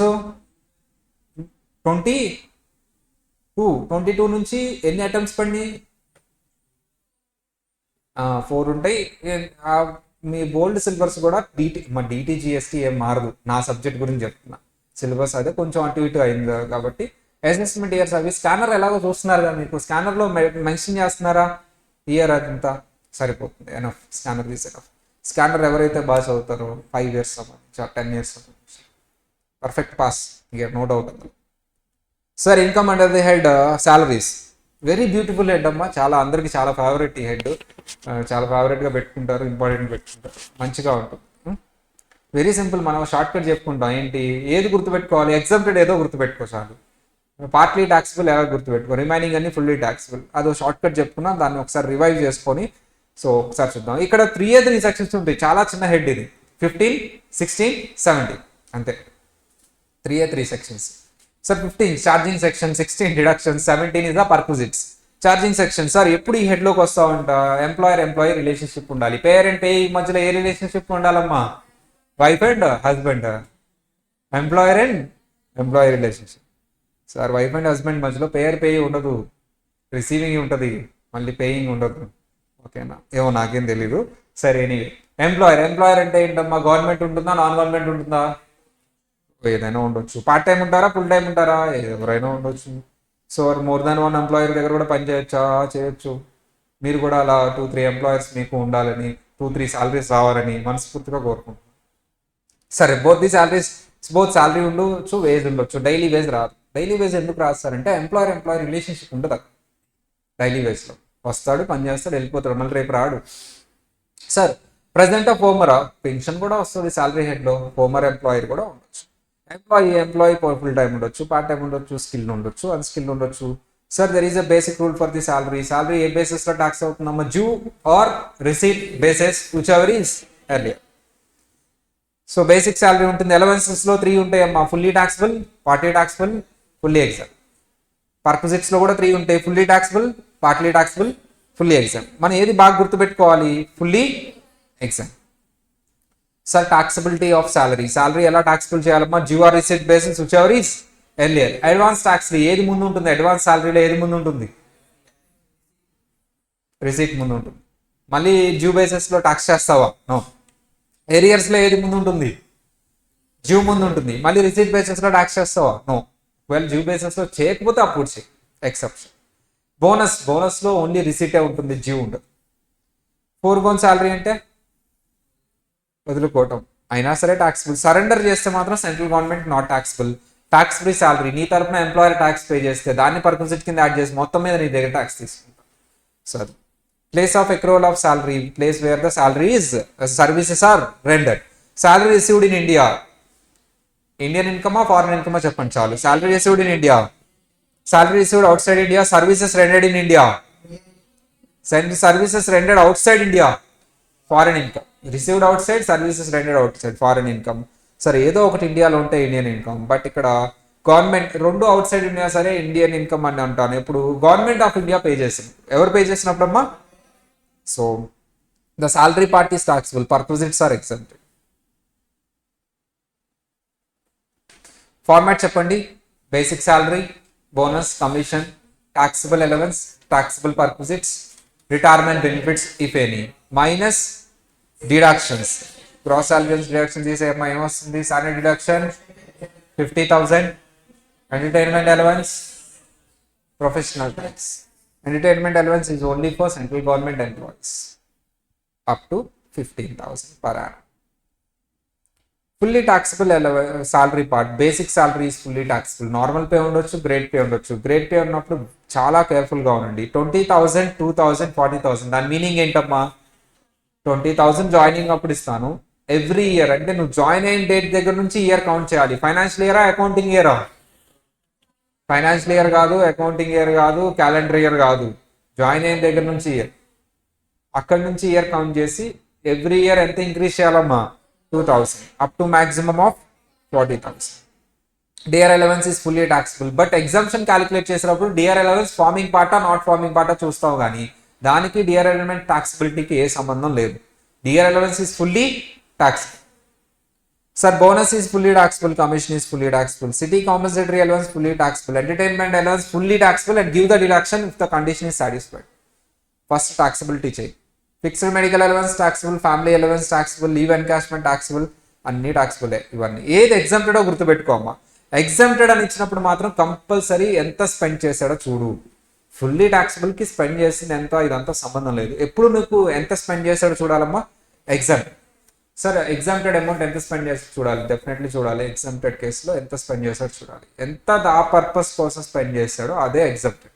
రిమైనింగ్ అదర్ కింద వచ్చేస్తుంది ఫుల్లీ టాక్సిబుల్. ఏవేవి ఎగ్జామ్టెడ్ చెప్పమ్మా? Exempted allowance, travelling allowance, daily allowance, conveyance allowance, helper allowance, academic allowance, uniform allowance, amount received from UNO, amount received by supreme court, high court judges. గుర్తుందా? ఒకతను daily ఆటోలో travelling చేస్తూ ఎవరైనా conveyance ఇచ్చి help చేస్తే బాగుంటుంది అనుకుంటే ఈ లోపల ఎవరు వచ్చి కూర్చుంటాడు, అకాడమిక్ స్టూడెంట్ వచ్చి. అకాడమిక్ స్టూడెంట్ స్పెషల్ యూనిఫామ్ వేసుకుంటాడు. ఎందుకంట వాళ్ళ స్కూల్లో యుఎన్ మీటింగ్ జరుగుతుందంట. చీఫ్ గెస్ట్ ఎవరు వస్తారమ్మా, సుప్రీం వస్తారు ఇట్లా. సో ఇది ఒకసారి క్యాలిక్యులేట్ చేయండి అమ్మా. Basic salary fully taxable. మీరు టాక్సిబిలిటీ ట్రీట్మెంట్ చెప్పండి చాలు. Basic salary fully taxable, DA, commission, uniform allowance, city compensatory fully exempted, interim allowance fully taxable. City compensatory allowance ఏంటంటే fully taxable. Interim allowance, project allowance, daily allowance fully exempted. Conveyance allowance, overtime allowance taxable. Entertainment allowance, fixed medical taxable. Sir it's very important. Partly టాక్సిబుల్లో కొన్ని important అమ్మా, అవి మాత్రమే రాసాం. Children education allowance ఎంత exemption ఇస్తావు? Partly 100 rupees per child per month, subjected to 2 children. Hostel అయితే 300 rupees per child per month, subjected to 2 children. Transport allowance హ్యాండిక్యాప్డ్కి మాత్రమే ఎగ్జామ్టెడ్, నార్మల్కి ఎగ్జామ్టెడ్ కాదు. క్వశ్చన్లో ఏం మాట్లాడలేదు అంటే normal person fully taxable. Handicapped అయితే ఎంత ఇస్తామో maximum 3200 per month. So Jagananna కాని గుర్తుపెట్టుకోమ్మా. జగనన్న పెన్షన్ ఎంత ఇస్తున్నాడు? 3500 ఇస్తాడు. చంద్రబాబు నాయుడు వస్తే 4000 చేస్తాడంట. ప్రస్తుతానికి ఎంతమ్మా? 3200. అదే 200 అలా గుర్తుపెట్టుకో. మన పెన్షన్ ఎంత ఇస్తున్నారు అంతా ఎగ్జామ్టెడ్. ఓకే, మీకు రావట్లేదు పెన్షన్? 60 years ఎవరు లేవా పైన వాళ్ళు? సరే ఉన్నారా చరిత్ర? మన నీ మీద సెటైర్లు వేసేస్తున్నారు, అటుపక్క ఇటుపక్క ఇద్దరు. పాపం బయట నువ్వు వాళ్ళిద్దరిని సెటైర్లు వేస్తావు కదా, ఈ క్లాస్లో మాత్రం సైలెంట్గా ఉన్నావు. అది వాళ్ళిద్దరు అవునంటారు. సరే ఇది చెప్పమ్మా ఒకసారి. జస్ట్ ట్యాక్స్ ట్రీట్మెంట్ చెప్పు. Basic DA, children education allowance ఎంతో కూడా చెప్పాలి. 100 rupees per child per children. 2 children కలిపి 600 ఇచ్చాడు, ఈచ్ కాదు, కేర్ఫుల్గా ఉండు. So uniform, non practising allowance only August నుంచి అంట, ఇంటూ 12 వేయొద్దు, fully taxable. Children hostel each అన్నాడు కాబట్టి టోటల్ క్యాలిక్యులేట్ చేసేటప్పుడు జాగ్రత్తగా ఉండు. సో 300 ఎగ్జామ్టెడ్ ఈచ్, ఇద్దరికి ఒక్కొక్కరికి 300. ట్రైబల్ అలవెన్స్ అట్లీ taxable. Daily allowance exempt. Running allowance conveyance. Transport allowance పార్ట్లీయా ఫుల్లీయా? ఏం చెప్పలేదు కదమ్మా. ఏం చెప్పలేదంటే ఏంటమ్మా meaning? Fully tax. Fees is fully taxable. Sir HRA ఒకసారి చెప్పండి అమ్మా అందరు. హెచ్ఆర్ఏ ఏది ఎగ్జామ్షన్ ఇస్తాం? Partly exempted. ఏం ఎగ్జామ్షన్ ఇస్తాం? లీస్ట్ ఆఫ్ ది ఫాలోయింగ్ చెప్పు ఏంటవి? Actual HRA 50 or 40% of salary, rent paid minus 10% of salaries. Salary అంటే డెఫినేషన్ ఇక్కడ basic plus DA plus commission on turnover. DA forming part of retirement benefits. Commission turnover మీద ఇస్తేనే తీసుకోవాలి. DA forming part అయితేనే మాత్రమే తీసుకోవాలి, లేదు అంటే అజంప్షన్ పెట్టి తీసుకోవాలి. సార్ మీకు ప్లేస్ ఆఫ్ ఆఫీస్ దగ్గర రెసిడెన్స్ ఓన్ హౌస్ ఉంటే నీకు ఎగ్జామ్షన్ రాదు, రెంట్ జీరో ఉంటుంది కాబట్టి. లీస్ట్ ఆఫ్ ది ఫాలోయింగ్లో థర్డ్ వన్ జీరో అయిపోతుంది. సో ఆ కేసెస్ అప్లై చేసినప్పుడు రాదు. హెచ్ఆర్ఏ నీకు ఓన్ హౌస్ ఉన్నా సరే, రెంట్ జీరో ఉన్నా, రెంట్ 10% కంటే తక్కువ ఉన్నా సరే నీకు హెచ్ఆర్ఏ రాదు. ఒకవేళ క్యాలిక్యులేట్ చేసినా హెచ్ఆర్ఏ ఎగ్జామ్షన్ జీరో వస్తుంది. హెచ్ఆర్ఏ ఎగ్జామ్షన్ జీరో వస్తుంది. సార్ హెచ్ఆర్ఏ ఎగ్జామ్షన్ జీరో అంటే సో ఏంటి సార్? ఎగ్జామ్షన్ ఉండదు, హెచ్ఆర్ఏ ఇస్ ఫుల్లీ టాక్సిబుల్ అని. చాలామంది హెచ్ఆర్ఏ ఎగ్జామ్షన్ లేదు కాబట్టి నిల్ అని పెడతారు. హెచ్ఆర్ఏ ఎగ్జామ్షన్ లేకపోతే ఫుల్లీ టాక్సిబుల్ అది. సార్ పార్ట్ ఆఫ్ ది ఇయర్కి ఓన్ హౌస్లో ఉంటున్నాడు, పార్ట్ ఆఫ్ ది ఇయర్కి అతను రెంట్కి ఉంటున్నాడు. ఇప్పుడు HRA exemption part of the ఇయర్కే క్యాలిక్యులేట్ చేయాలి. నువ్వు క్యాలిక్యులేషన్ పార్ట్ మొత్తం 6 monthsకే తీసుకోవాలి. చక్కగా చేస్తాడు 6 months. ఆ ఎగ్జామ్షన్ తీసేసి రిమైనింగ్ కాలంలో రాస్తాడు. Wrong answer. Remaining 6 months fully taxable, అది యాడ్ చేయవా నువ్వు? సో మన 6 monthsకి హెచ్ఆర్ఏ ఎగ్జామ్షన్ క్యాలిక్యులేట్ చేసావు, 6 months హెచ్ఆర్ఏలోంచి అది తీసేసావు, దాన్ని తీసుకెళ్ళి అవుటర్ కాలంలో వేసేసావు. నువ్వు ఏది మర్చిపోయావు? రిమైనింగ్ 6 months ఫుల్లీ ట్యాక్సిబుల్ అనేది మర్చిపోయారు. చాలా కేర్ఫుల్గా ఉండాలి. మొత్తం 12 monthsకి డివైడ్ చేసి క్యాలిక్యులేట్ చేసినప్పుడు 12 monthsకి డివైడ్ చేసి క్యాలిక్యులేట్ చేసినప్పుడు నువ్వు ఎలా క్యాలిక్యులేట్ చేస్తావు అనేది 5 divisions మనం ఒక సమ్ చేసాం, గుర్తుందో లేదో నీకు, 5 divisions వస్తాయి. సో అలా అది ప్రాక్టీస్ చేయ ఒకసారి, వెరీ ఇంపార్టెంట్ దేర్. డిడక్షన్స్ ఉంటాయమ్మా. స్టాండర్డ్ డిడక్షన్ ఎంతమ్మా? 50,000. ఎంటర్టైన్మెంట్ అలవెన్స్ ఎవరికి మాత్రమే ఇస్తావమ్మా? గవర్నమెంట్ ఎంప్లాయీకి. మాక్సిమం ఎంత ఇస్తావు? 5,000. మాక్సిమం ఎంత ఇస్తావు? 5,000. 20% of basic salary or actual. Professional tax, so maximum 2,500 ఇస్తావు. సార్ ఎవరు పే చేసినా ప్రొఫెషనల్ ట్యాక్స్ డిడక్షన్ ఇస్తావు, ఎవరు పే చేసినా డిడక్షన్ ఇస్తాను, ఎవరు ప్రొఫెషనల్ ట్యాక్స్ పే చేసినా డిడక్షన్ ఇస్తాను. కానీ సార్ ఎంప్లాయీ పే చేసిన ప్రొఫెషనల్ ట్యాక్స్ ఆల్రెడీ ఎక్కడ ఉంటుందమ్మా? Gross salary. ఎంప్లాయర్ పే చేసింది ఉంటుందా గ్రాస్ శాలరీలో? నువ్వేం చేయాలి? Tax deduction. Employee professional tax pay చేసినా, ఎంప్లాయర్ ప్రొఫెషనల్ ట్యాక్స్ పే చేసినా డిడక్షన్ ఇస్తాను, రెండు డిడక్షన్ ఇస్తాను. కానీ ఎంప్లాయీ పే చేస్తే ఆల్రెడీ గ్రాస్ శాలరీలో ఉంటుంది, ఎంప్లాయర్ పే చేసింది ఉండదు. కాబట్టి we have to taxable and give the deduction. So the overall fully taxable, partly taxable, salary definition, gratuity అవన్నీ వస్తాయి. సార్ వీటిలోంచి ఒకటి అడుగుతాడు, గ్యారంటీ, రిటైర్మెంట్ బెనిఫిట్స్లోంచి గ్రాట్యుటీలో నీకు డ్యూరింగ్ సర్వీస్ తీసుకుంటే ఫుల్లీ టాక్సిబుల్ అమ్మా, డేట్ అప్పుడు తీసుకుంటే fully exempt. On retirement 2 cases ఉంటాయి అమ్మా, government employee, non government employee. Government employee అయితే fully taxable, non government employee 2 cases ఉంటాయి, covered under gratuity act, not covered under gratuity act. Sir covered under gratuity act అయితే ఎంత exemption వస్తుందమ్మా? Actual 15/26 into last drawn salary into number of years of completed service or part thereof. Part thereof అంటే ఏంటి sir అంటే 6 months కంటే above ఉంటే నేను full year కింద కన్సిడర్ చేస్తాను, కంప్లీట్ అవ్వకపోయింది. మాక్సిమం ఎంత ఇస్తావు నువ్వు? 20 lakhs. వీటిల్లో లీస్ట్ తీసుకో. అదే నాట్ కవర్డ్ అయితే actual 1/2 into 10 months average preceding month. Retire అయిన మంత్ ప్రిసీడింగ్ మంత్ నుంచి 10 months తీసుకో. వెరీ ఇంపార్టెంట్ ఇక్కడ ఆ డేట్ అవన్నీ కూడా కన్సిడర్ చేయాలి. సరే ఇక్కడ డేట్ కన్సిడర్ చేయాలా, మంత్స్ కన్సిడర్ చేయాలా? మంత్. లీవ్ ఎన్కాష్మెంట్ దగ్గర డేస్ కన్సిడర్ చేయాలి, ఇక్కడ మంత్స్ కన్సిడర్ చేయాలి. కేర్ఫుల్గా ఉంది. అక్కడ కూడా 10 months. అక్కడ ఏంటి? డేట్ నుంచి తీసుకుంటావు, ఇక్కడ ఏం తీసుకుంటావు? మంత్ నుంచి తీసుకుంటావు, ప్రీసీడింగ్ మంత్ నుంచి. కేర్ఫుల్గా ఉండు, రెండు ప్రాక్టీస్ చేయి. మాక్సిమం ఎంతమ్మా? 20 lakhs. సో అది ఒకవేళ సీజనల్ బిజినెస్ అయితే 15 బదులు 7 తీసుకో, సరిపోతుంది. ఇక్కడ సాలరీ అంటే డెఫినేషన్ ఏంటమ్మా? In case of gratuity covered అయితే basic plus DA, not covered అయితే basic plus DA forming part of retirement benefits plus commission on tax. Pension during the service fully taxable. After the death ఏంటమ్మా? Taxable. Death తర్వాత generally after the death ఎవరు తీసుకుంటారమ్మా? Pension family. అది ఎక్కడ cover అవుతుంది? Family pension. Income from house other sources. On retirement అప్పుడు అతను తీసుకుంటే అమ్మా కమ్యూటెడ్, అన్కమ్యూటెడ్ అంటే మంత్లీ. సార్ మంత్లీ పెన్షన్ ఎవరైనా సరే టాక్సిబుల్. కమ్యూట్ చేసుకుంటే నేను ఎగ్జామ్షన్ ఇస్తాను. సార్ ఎవరికి ఇస్తావు? Government employee fully exempted. Non government employee అయితే 2 cases అమ్మా. గ్రాట్యుటీ కవర్ అయితే ఏంటి, గ్రాట్యుటీ రిసీవ్ చేసుకుంటే ఏంటి, రిసీవ్ చేసుకోకపోతే ఏంటి. గ్రాట్యుటీ రిసీవ్ చేసుకుంటే ఎంత ఇస్తావమ్మా? 1/3 of full value of pension. అమ్మా commuted pension full value of pension. నువ్వు 50% కమ్యూట్ చేసుకున్నావు, ఏం చేయాలి ఇప్పుడు? ఫుల్ వాల్యూ అంటే ఏం చేయాలి? దాన్ని 100% కమ్యూట్.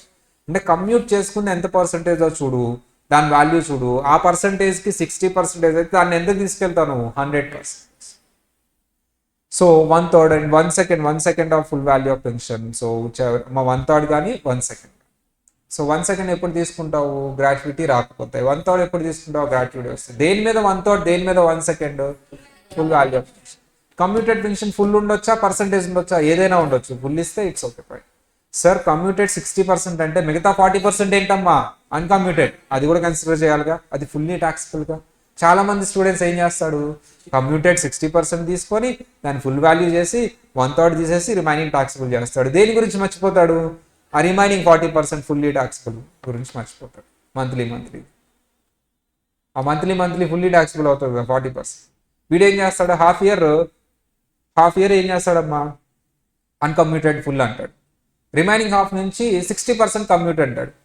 మనోడు ఏం చేస్తాడు? ఫస్ట్ హాఫ్ ఏం చేస్తాడు? అసలు వదిలేస్తాడు, అసలు అన్కమ్యూటెడ్ గురించే వదిలేస్తాడు.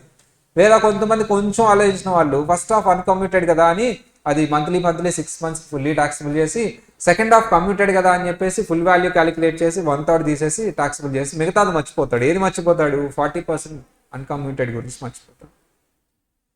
ఫుల్ అలర్ట్ మనం క్వశ్చన్ చేసాము, మీకు గుర్తుంటే అది ప్రాక్టీస్ చేయండి. సో అది ఓవరాల్గా సినారియో. సార్ ఏంటి next one? Retrenchment compensation. Government employee అయితే ఫుల్లీ ఎగ్జామ్టెడ్, అదర్స్ అయితే ఇదిగో ఈ ఫార్ములా అంట. ఏంటమ్మా? List of the following. Actual maximum limit ఎంతమ్మా? 5 lakhs. Amount determined by industrial dispute act ఎంతమ్మా? 15/26 into average 3 months salary into number of years of completed service in part of 6 months, excess of 6 months. ఇక్కడ salary place same as it is ఎక్కడ తీసుకున్నాడమ్మా? Gratuity దగ్గర తీసుకున్నాడు. So VRS ఈ రెండు అంత important కాదు, just ఒకసారి చూసుకునేది. VRS gratuity important, pension important. So actual maximum 5 lakhs, last grant salary into 3 into number of years of completed, last grant salary into balance number of months services. Balance number of months left ఎలా calculate చేస్తావు? Days అయితే days, months అయితే months. ఎలా calculate చేస్తావు? నీ retirement age ఎంత, నువ్వు ఇప్పుడు రిటైర్మెంట్ ఏజ్ ఎంత, ఇది రిమైనింగ్ ఇయర్స్ అంటే నీకు ఎంత గ్యాప్ ఉంది, దాన్ని మంత్స్లో కన్వర్ట్ చేయి. For example retirement age 60 years, నువ్వు రిటైర్ అయింది 40 yearsకి, అంటే ఇంకెంత ఉందన్న బ్యాలెన్స్? 20 years. 20 yearsని మంత్స్లో క్యాలిక్యులేట్ చేయి. మంత్స్ అడిగితే మంత్స్, దాన్ని బ్యాలెన్స్ మంత్స్ అంటారు. ఇట్స్ వెరీ ఇంపార్టెంట్ అమ్మా. Leave encashment during the service, leave encashments తీసుకుంటే fully taxable. After the death తీసుకుంటే fully exempt. During the on retirement తీసుకుంటే government employee fully exempt, non government employee very important. చూడండి అమ్మా, actual maximum ఎంతమ్మా? Maximum ఎంత? 3 lakhs 25 lakhs? ఎందుకు 3 lakhs కాదు? చెప్పామా లేదా మన మెయిన్ క్లాస్? సో బుక్స్లో అన్నిట్లో 3 lakhs ఉంటుందమ్మా, కానీ ఎంత అయింది? అది 25 lakhs. నేను పాత బుక్స్ తీసినా, ఇన్స్టిట్యూట్ బుక్స్ పాతవి చూసినా, లేకపోతే మన మెటీరియల్ చూసినా నీకు 3 lakhs ఉంటుంది, బట్ అది అమెండ్ అయింది 25 lakhs ఈ ఇయర్ నుంచి. సో యావరేజ్ సాలరీ ఇంటూ ఇక్కడ యావరేజ్ సాలరీ 10 months తీసుకోవాలి. యావరేజ్ సాలరీ 10 months తీసుకోవాలి. 10 months తీసుకునేటప్పుడు డేట్ టు డేట్ 10 months తీసుకో, మంత్ కాదు, ప్రిసీడింగ్ మంత్ కాదు, date to date month calculate. ఒక క్వశ్చన్ ఉంటుంది ఇన్స్టిట్యూట్ బుక్లో, డేస్ తీసుకుంటాడు. ఈరోజు 15th రిటైర్డ్ అయితే 15th నుంచి 15th బ్యాక్వర్డ్ క్యాలిక్యులేట్ చేసుకుంటూ వెళ్తాడు. మంచి క్వశ్చన్ అది అసలు. సో అక్కడేంటి? మంత్స్ తీసుకుంటాం, ప్రిసీడింగ్ 10 months. ఇక్కడేంటి? ఆ డేట్ నుంచి ఆ డేట్కి అలా 10 months క్యాలిక్యులేట్ చేస్తాం. సో అలా డేస్, బ్యాలెన్స్ డేస్ క్యాలిక్యులేట్ చేసి ప్రిసీడింగ్ యావరేజ్ ప్రతిదీ డేస్లో ఉంటుందమ్మా. ప్రతిదీ మంత్స్ అయితే తర్వాత మంత్స్లో కన్వర్ట్ చేసుకో. యావరేజ్ సాలరీ అంటే ఎన్ని మంత్స్ యావరేజ్ తీసుకుంటావు నువ్వు? యావరేజ్ సాలరీ అంటే 10 months before the date of retirement. 10 months preceding the month of date ముందు నుంచి 10 months కాదు, ప్రిసీడింగ్ మంత్ కాదు. చాలా ఇంపార్టెంట్ అది. సరే, కానీ ఇక్కడ నువ్వు లీవ్ క్రెడిట్ ఇచ్చేటప్పుడు సార్ ఎంప్లాయర్ ఇచ్చిన లీవ్లోంచి అమ్మా ఇక్కడ జాగ్రత్తగా చూడు, leave allowed by employer. Leave allowed by employer yearly max ఎన్ని డేస్ మాత్రమే తీసుకోవాలి? 30. వాళ్ళు 40 ఇచ్చినా నువ్వు ఎన్ని తీసుకోవాలి? 30. Minus leave taken minus leave encash ఏమొస్తుందమ్మా మీకు? బ్యాలెన్స్. అది క్వశ్చన్ని బట్టి డేస్లో అయితే డేస్, మంత్స్లో అయితే మంత్స్లో కన్వర్ట్ చేసుకో బ్యాలెన్స్ లీవ్. సేమ్ అలాగే యావరేజ్ సాలరీ డేస్ 30 తీసుకో. లీవ్ క్రెడిట్ ఏంటమ్మా ఫార్ములా చెప్పు ఒకసారి? Least of the following. Actual maximum ఎంతమ్మా? 25. Average salary into 10. Leave credit ఎలా వస్తుందమ్మా? Leave allowed minus leave taken minus leave and cash ఏమొస్తుంది మీకు? బ్యాలెన్స్. డేస్ అయితే డేస్, మంత్స్ అయితే months. PF is very important. Sir SPF అయితే అన్ని exempted అమ్మా. Employer contribution exempted, employee contribution ఇక్కడ టాక్సిబుల్ చేస్తాను గ్రాస్ సాలరీలో, బట్ ఎక్కడ ఇస్తాను deduction? 80C. So interest exempted, final amount is exempted. But RPF అయితే ఫుల్లీ ఎగ్జామ్టెడ్ కాదు, పార్ట్లీయే ఎగ్జామ్టెడ్. సార్ ఎంప్లాయర్ కాంట్రిబ్యూషన్ 12% మాత్రమే. ఎంత పర్సెంట్ అమ్మా? 12%. ఇంట్రెస్ట్ అయితే 9.5%. సార్ ఎంప్లాయీ కాంట్రిబ్యూషన్ 80Cలో డిడక్షన్ ఇస్తాను, ఫుల్గానే ఇస్తాను. So next final amount exempt. ఎస్పీఎఫ్కి ఆర్పిఎఫ్కి డిఫరెన్స్ ఏంటి అంటే ఎస్పీఎఫ్ ఫుల్లీ ఎగ్జామ్ట్ ఇస్తున్నాను, ఆర్పిఎఫ్ పార్ట్లీ ఎగ్జామ్ట్ ఇస్తున్నాను. సార్ ఇక్కడ శాలరీ అంటే ఏంటి సార్? 12% of salary. శాలరీ అంటే ఏంటమ్మా? Basic plus DA plus commission on turnover. Sir ఇక్కడ యూఆర్పిఎఫ్ అన్రికగ్నైజ్డ్ అయితే అసలు వాళ్ళు ఇన్వెస్ట్ చేసినప్పుడు కూడా ఎవరికి తెలియదు కాబట్టి, ప్రూఫే ఉండదు కాబట్టి అసలు ఇక్కడ అసలు ట్యాక్స్ ట్రీట్మెంట్కే రాదు. ఫైనల్ అమౌంట్ ట్యాక్స్ చేస్తాను. ఎప్పుడు ట్యాక్స్ చేస్తారమ్మా? ఫైనల్ అమౌంట్ అన్ని ట్యాక్స్ చేస్తాను. Employer contribution not taxable. ఎందుకు employee contribution not taxable sir అంటే ఎవ్రీ ఇయర్ మీకు గ్రాస్ శాలరీలో అది ఉంటుంది. ఎవ్రీ ఇయర్ ఎక్కడ ఉంటుందమ్మా? Gross salary. So already tax అవుతుంది అక్కడ ఎవ్రీ ఇయర్ గ్రాస్ శాలరీ. ఏది ట్యాక్స్ కావట్లేదు? ఎంప్లాయర్ కాంట్రిబ్యూషన్, అది ఇప్పుడు ట్యాక్స్ చేస్తాను. ఇంట్రెస్ట్ అయితే ట్యాక్స్ చేస్తాను, కానీ ఎంప్లాయీ కాంట్రిబ్యూషన్ మీద ఇంట్రెస్ట్ ఈ హెడ్లోకి రాదు. ఏ హెడ్లోకి వస్తుందమ్మా? Income from other sources. Critical ఇది. ఎందుకు ఎంప్లాయీ కాంట్రిబ్యూషన్ ట్యాక్స్ చేయవు అంటే ఎవ్రీ ఇయర్ అది ట్యాక్స్ అయిపోతుంది ఆబ్వియస్లీ. అది ఆ ట్యాక్స్ అవుతుందని చెప్పేసి మనం ఏం చేస్తాం? డిడక్షన్ ఇస్తాం. ఇక్కడ డిడక్షన్ ఇస్తున్నానే ఇవ్వట్లేదు. డిడక్షన్ ఇవ్వట్లేదంటే ఏం చేస్తున్నావు? నువ్వు ఫుల్లీ ట్యాక్సిబుల్ చేస్తావు. అందుకని ఫైనల్ అమౌంట్ వదిలేస్తాం. Employer contribution taxable. ఇంట్రెస్ట్ అయితే ఎంప్లాయర్ కాంట్రిబ్యూషన్ అయితే శాలరీ హెడ్ ఇస్తాను. ఎంప్లాయీ కాంట్రిబ్యూషన్ అయితే ఏ హెడ్ ఇస్తానమ్మా? Income from other source. Public provident fund, employer లేని వాళ్ళు వాళ్ళంతటికి వాళ్ళు తీసుకునేదే పబ్లిక్ ప్రావిడెంట్ ఫండ్. ఎంప్లాయర్ ఉండడు కాబట్టి అక్కడ నిల్. ఎంప్లాయర్ ఉండడు కాబట్టి ఎంప్లాయీ కాంట్రిబ్యూషన్ డిడక్షన్ ఇస్తాను, ఎగ్జామ్షన్ కూడా ఇస్తాను ఫుల్లీ. ఇబ్బంది లేదు. ఫైనల్ అమౌంట్ కూడా ఎగ్జామ్టెడ్. ఇక్కడ నువ్వు గుర్తుపెట్టుకోవాల్సింది ఆర్పిఎఫ్ ఫుల్లీ ఎగ్జామ్టెడా పార్ట్లీ ఎగ్జామ్టెడ్ అమ్మా? పార్ట్లీ. సిఆర్పిఎఫ్ అయితే ఫైనల్ అమౌంట్ ఎలా ట్యాక్సిబుల్? జస్ట్ ట్యాక్స్ ట్రీట్మెంట్ చెప్పు. Basic salary, transport allowance fully అదేంటి 3200 జగన్ అన్న పెన్షన్ లాగా ఇవ్వాలి కదా నువ్వు, అది handicap. Contribution to recognised provident fund 12% అంటమ్మా. నువ్వు ఎంత ఇస్తావు? 12% ఆఫ్ శాలరీ. ఇక్కడ బేసిక్ అంటే నీకు ఏమైనా సంబంధం ఉందా? శాలరీ అంటే బేసిక్ ఇస్తే నేను శాలరీ మీద 12% ఇస్తాను. శాలరీ డెఫినేషన్ ఏంటనేది basic plus DA plus commission. Children education allowance ఎంత ఇస్తావు అమ్మా? డిడక్షన్ చెప్పు. City compensatory allowance, hostel, tiffin fully taxable. Tax paid on employment fully taxable. అసలు ఎంకరేజ్ చేయడు. సో ఫుల్లీ ఎగ్జామ్టెడ్ పర్క్విజిట్స్ గుర్తున్నాయా? చెప్పండి అమ్మా. ఒక అతను ఎర్లీ మార్నింగ్ లేచి టీలో కాఫీ మిక్స్ చేసుకొని తాగుతూ ఉన్నాడు. ఏం ఓపెన్ చేశాడు? ల్యాప్టాప్ ఓపెన్ చేసి ఎందుకు? ఫుడ్ ఆర్డర్ చేసుకున్నాను. ఎందుకు? అతను రిమోట్ ఏరియాలో ఉన్నాడు. ఈ లోపల ఏమొచ్చిందమ్మా? ఒక పీరియాడికల్ వచ్చి ఇసిరేసాడు అనమాట. ఆ పీరియాడికల్ ఫస్ట్ పేజ్లో ఏముందమ్మా? ఇంట్రెస్ట్ ఫ్రీ లోన్ ఇస్తారంట 20,000 వరకు. అదే స్పెసిఫైడ్ డిసీజ్ అయితే ఎంతైనా ఇస్తాడంట. లాస్ట్ పేజ్లో ఏముందమ్మా? Travelling facility, education facility. So అయిపోయింది. ఈ లోపల ఏమొచ్చిందమ్మా? అతనికి ఫోన్ కాల్. అమ్మో ఇంపార్టెంట్ ఎవరని ఫోన్ లిఫ్ట్ చేస్తే ఎవరమ్మా వాళ్ళు? ఇన్సూరెన్స్ కావాలా సార్? ఫ్రస్ట్రేషన్ వచ్చి ఫోన్ పెట్టేసి ఎక్కడికి వెళ్తున్నాడమ్మా? హోటల్కి వెళ్తున్నాడు ఫుడ్ తినడానికి. ఆ హోటల్ పేరు ఏంటమ్మా? 15 days హోటల్. దేనిలో వెళ్ళాడు? ఎన్ని ఇయర్స్ యూజ్ చేసిన కారు? 10 years. హోటల్లో చక్కగా భోజనం చేసేసి ఏం కొన్నాడు? గిఫ్ట్ కొన్నాడు.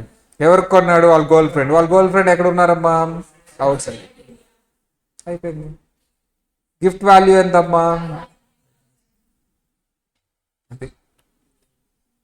ఇవన్నీ fully exempt. Sir partly taxable వాటి గురించి చెప్తాడు. గిఫ్ట్ అయితే 5,000 వరకు ఎగ్జామ్టెడ్ అమ్మా. ఇది కేర్ఫుల్గా ఉండండి. సిఏ వాళ్ళు చాలా కేర్ఫుల్గా ఉండండి. సార్ 5,000 వరకు ఎగ్జామ్టెడ్ అంటున్నాడు. 5,000 కంటే ఎక్సీడ్ అయితే సో సిఏ వాళ్ళు ఏం చేస్తారమ్మా? అప్ టు దట్ 5,000 ఏం చేస్తారమ్మా? ఫుల్లీ ట్యాక్సిబుల్ చేసేస్తారు. 5,000 ఎక్సీడ్ అయిందంటే ఏం చేస్తారమ్మా? Fully tax. సిఎంఏలో అక్కడక్కడ కొన్ని క్వశ్చన్స్లో ఏం చేస్తాడు? 5,000 వరకు ఎగ్జామ్స్ ఇచ్చి రిమైనింగ్ ఏం చేస్తాడమ్మా? ట్యాక్స్. సో ఇది ట్యాక్స్ ట్రీట్మెంట్ మాత్రమే చెప్పండి. మా క్రెడిట్ కార్డ్ ఇవన్నీ ఆఫీషియల్ పర్పస్ అయితే ఎగ్జామ్టెడ్, పర్సనల్ పర్పస్ అయితే ట్యాక్సిబుల్. అమౌంట్ రికవర్డ్ ఏమంటే ఉంటే అది తీసేసి remaining taxable. Basic salary taxable. DA ఈ 40% ఇవన్నీ ఎగ్జామ్షన్ అప్పుడు వాడండి. ఇక్కడ taxability fully taxable. Overtime allowance taxable. Commission taxable. HRA చెప్పండి formula. Actual 50% or 40% of salary. Rent paid minus 10% of salary. So ఇంకా అంతే. 10 paid minus 10%. 50% or 40%? అదే ఏది ఇక్కడ ఏం తీసుకోవాలి? 50% తీసుకోవాలా 40% తీసుకోవాలా? ఏం చెప్పలేదు అంటే 40%. మెట్రో సిటీస్ అయితే 50%. 4 corners. Sir lunch or tiffin allowance, remote ఏరియాలో లంచ్ ప్రొవైడ్ చేస్తే సార్ రిమోట్ అమ్మా ఇది ఉంది కదమ్మా, ఇంట్రెస్ట్ ఆన్ ఎంప్లాయర్ కాంట్రిబ్యూషన్ ఎంతవరకు ఇస్తావమ్మా డిడక్షన్, 9.5 వరకు డిడక్షన్ ఎగ్జామ్షన్ ఇస్తావు, remaining taxable. Health or club personal purpose fully taxable, tea or coffee fully exempted.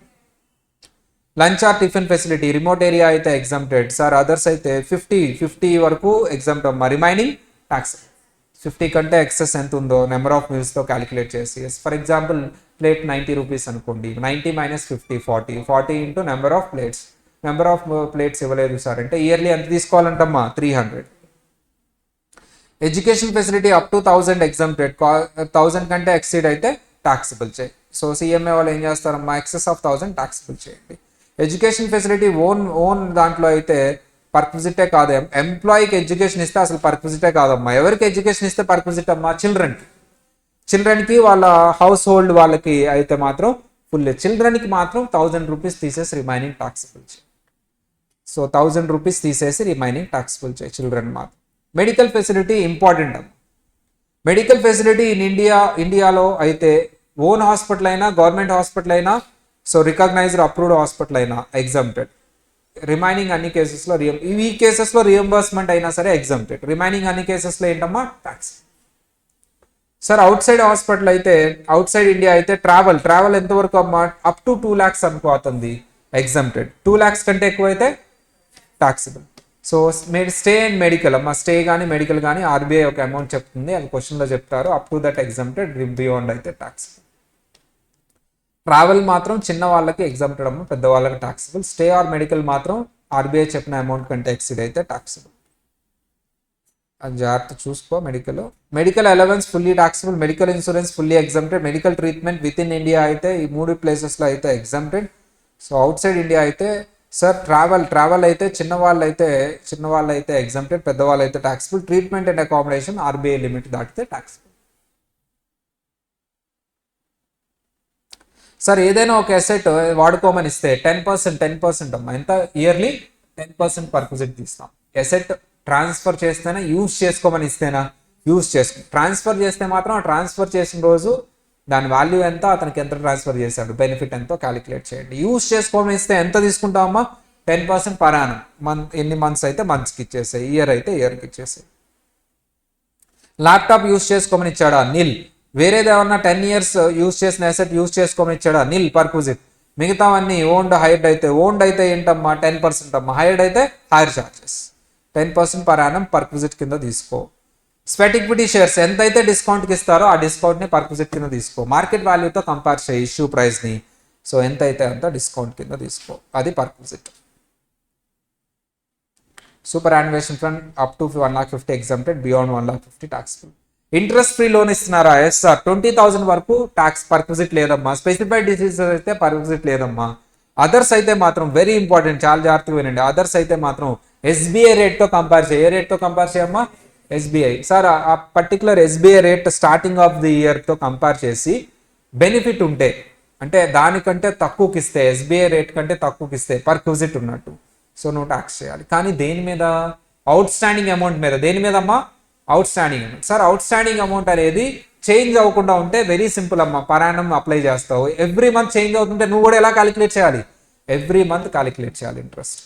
అలా ఎవ్రీ మంత్ ఇంట్రెస్ట్ క్యాలిక్యులేట్ చేసినప్పుడు ఇంట్రెస్ట్ రేట్ అక్కడ ఏది ఇస్తాడు, పర్ యానం ఇస్తాడు. నువ్వు డైరెక్ట్గా అప్లై చేయొచ్చా, ఎవ్రీ మంత్ క్యాలిక్యులేట్ చేయొచ్చు. చేసినప్పుడు 1/12 వేయాలా, 1/12 వేయాలి. సరే ఎఫ్ఎంలో వస్తుంది క్యాలిక్యులేషన్. చాలా మంది స్టూడెంట్స్ రెగ్యులర్గా చేసే మిస్టేక్లు ఇవి. ఇంట్రెస్ట్ రేట్లు ఎప్పుడు క్వశ్చన్లో పర్ యానంకి ఇస్తాడు. నువ్వు ఎంత పీరియడ్కి ఇంట్రెస్ట్ క్యాలిక్యులేట్ చేస్తున్నావు ఆ పీరియడ్కి ఆ రేట్ని కన్వర్ట్ చేసి అప్లై చేయాలి. అది చాలామంది ప్రతి కాస్టింగ్లో, ఎఫ్ఎంలో, ఈ ఇన్కమ్ ట్యాక్స్లో చేసే రెగ్యులర్ మిస్టేక్. అది డైరెక్ట్గా ఇచ్చిన రేట్ని అసలు ఏ పీరియడ్కి ఇంట్రెస్ట్ క్యాలిక్యులేట్ చేస్తున్నావు చూడకుండా డైరెక్ట్ అప్లై చేస్తావు. ఇప్పుడు 1 మంత్కి ఇచ్చాడా, పర్ యానంకి ఇచ్చాడా, 6 monthsకి ఇచ్చాడా, నువ్వు ఎంత క్యాలిక్యులేట్ చేస్తున్నావు అనేది కన్వర్ట్ చేసుకో. సో అదొక్కటే ఇందులో టిపికల్ అమ్మా. దానికి ఒక ఫార్మాట్ చెప్పాను నేను, అది చూసుకో ఒకసారి. ఇదే format. First month out standing ఏం చేంజ్ అవ్వట్లేదంటే వెరీ సింపుల్, ఇయర్ మొత్తానికి ఒకేసారి క్యాలిక్యులేట్ చేయి. మంత్ అవుట్ స్టాండింగ్ చేంజ్ అవుతుందంటే నువ్వు కూడా ఇంట్రెస్ట్ ఎలా క్యాలిక్యులేట్ చేస్తావు, మంత్లీ. సార్ ఇక్కడ ఎస్బీఐ రేట్ అంటే ఏంటి అంటే స్టార్టింగ్ ఉన్న రేట్ సార్, మన ఇయర్ స్టార్టింగ్ రేట్ పర్క్విజిట్ అంటే ఏంటి సార్, ఫ్రీ ఆఫ్ కాస్ట్ ఇచ్చేదాన్ని పర్క్విజిట్ అంటాడు. ఏమన్నా అమౌంట్ రికవర్ చేస్తే అది తీసేసి రిమైనింగ్ టాక్సిబుల్ చేయి. సార్ జనరల్లీ పర్క్విజిట్ అంటే ఎంప్లాయర్కి ఇది అమ్మ ఇది వెరీ ఇంపార్టెంట్ అమ్మా. ఆర్ఎఫ్ఏ ఫుల్ ఫామ్ ఏంటి, rent free accommodation. Sir rent free accommodation ఇస్తున్నారు sir, licence free. Sir government employee అయితే ఏది తీసుకుంటావు పర్క్విజిట్ కింద, licence free. Non government employee అయితే ఓన్డ్, హైర్డ్, ఫర్నిష్డ్. ఓన్డ్ అయితే పాపులేషన్ చెక్ చేయమ్మా. అప్ టు 10 lakhs అయితే ఎంత తీసుకుంటావు పర్క్విజిట్ వాల్యూ, 7.5 lakhs. 10 lakhs నుంచి 25 lakhs అయితే 10%, 7.5%, 10%. ఏదో బియాండ్ 25 lakhs అయితే 15%. సార్ హైర్ ఛార్జెస్ అయినా 15% నువ్వు రెంట్కి తీసుకున్నా, కానీ దాన్ని దేంతో కంపేర్ చేస్తావు, హైర్ ఛార్జ్ చేస్తావు. ఉచ్చెవర్ ఈజ్ లీస్ట్ తీసుకో, ఉచ్చెవర్ ఈజ్ లీస్ట్ 15% శాలరీతోనే కంపేర్ చేయి నువ్వు రెంట్కి తీసుకున్నా. విచ్ఎవర్ ఈజ్ లీస్ట్ తీసుకో. వెరీ ఇంపార్టెంట్ అమ్మా ఇది, హైయర్ అడుగుతూ ఉంటాడు. హైయర్ ఛార్జెస్ని దేంతో కంపేర్ చేయాలి, 15% ఆఫ్ శాలరీ. అప్పుడప్పుడు సార్ అమౌంట్ ఏమి ఇవ్వడు, చాలామంది అదే అడుగుతారు వచ్చి, సార్ ఎంప్లాయీకి క్వార్టర్స్ ఇచ్చారు సార్, అసలు అమౌంట్ ఏమి ఇవ్వలేదు ఏంటి సార్ అంట. అమౌంట్ ఎందుకు, ఇక్కడ ఏం చేయాలి, 15% ఆఫ్ శాలరీ. అమౌంట్తో పనే ఉందా అక్కడ. బ్లాంక్ ఇచ్చాడు సార్, బ్లాంక్ ఇస్తే ఏం తీసుకోవాలి సార్ ఫార్మాట్లో, 15% of salary is the purpose. Car దగ్గర కూడా అంతే అమ్మా, ఏం చెప్పడు, అలా కార్ ఇచ్చానంటాడు, అమౌంట్ ఏమి ఇవ్వడు, బ్లాంక్ ఇస్తాడు. బ్లాంక్ ఇచ్చాడు కదా సార్, ఏం తీసుకోవాలి, ఏమి క్వశ్చన్లో మిస్సింగ్ డేటా అని రాసి వస్తాను. అక్కడ బ్లాంక్ ఇచ్చాడంటే ఏంటి, అక్కడ పర్క్విజిట్ వాల్యూ డిపార్ట్మెంట్ ఏదో చెప్పింది డిఫాల్ట్గా తీసుకోవాలి. ఇక్కడ ఏం చెప్పింది, 15% ఆఫ్ శాలరీ. సో అది హోటల్ అయితే 15 days వరకు ఎగ్జాంపుల్ అమ్మా. బియాండ్ 15 days అయితే ఎంత తీసుకోవాలి, 24% ఆఫ్ శాలరీ. సో అదొకటి చేసుకోండి సార్. ఫర్నిచర్ అయితే ఫర్నిచర్ వాల్యూ 10% వేసుకోండి, హైర్ ఛార్జెస్ వేసుకోండి. సో హైర్డ్ అయితే హైర్ ఛార్జెస్ 10%, ఓన్డ్ అయితే 10% వేసుకోండి, అదే యాడ్ చేయండి దానికి. సార్ ఇక్కడ ఒకటి చెప్పాను నేను, మీకు గుర్తుండుంటే సార్, ఇక్కడ టెంపరీగా 2 places ప్రొవైడ్ చేసినప్పుడు అప్ టు 90 days లీస్ట్ తీసుకోండి సార్.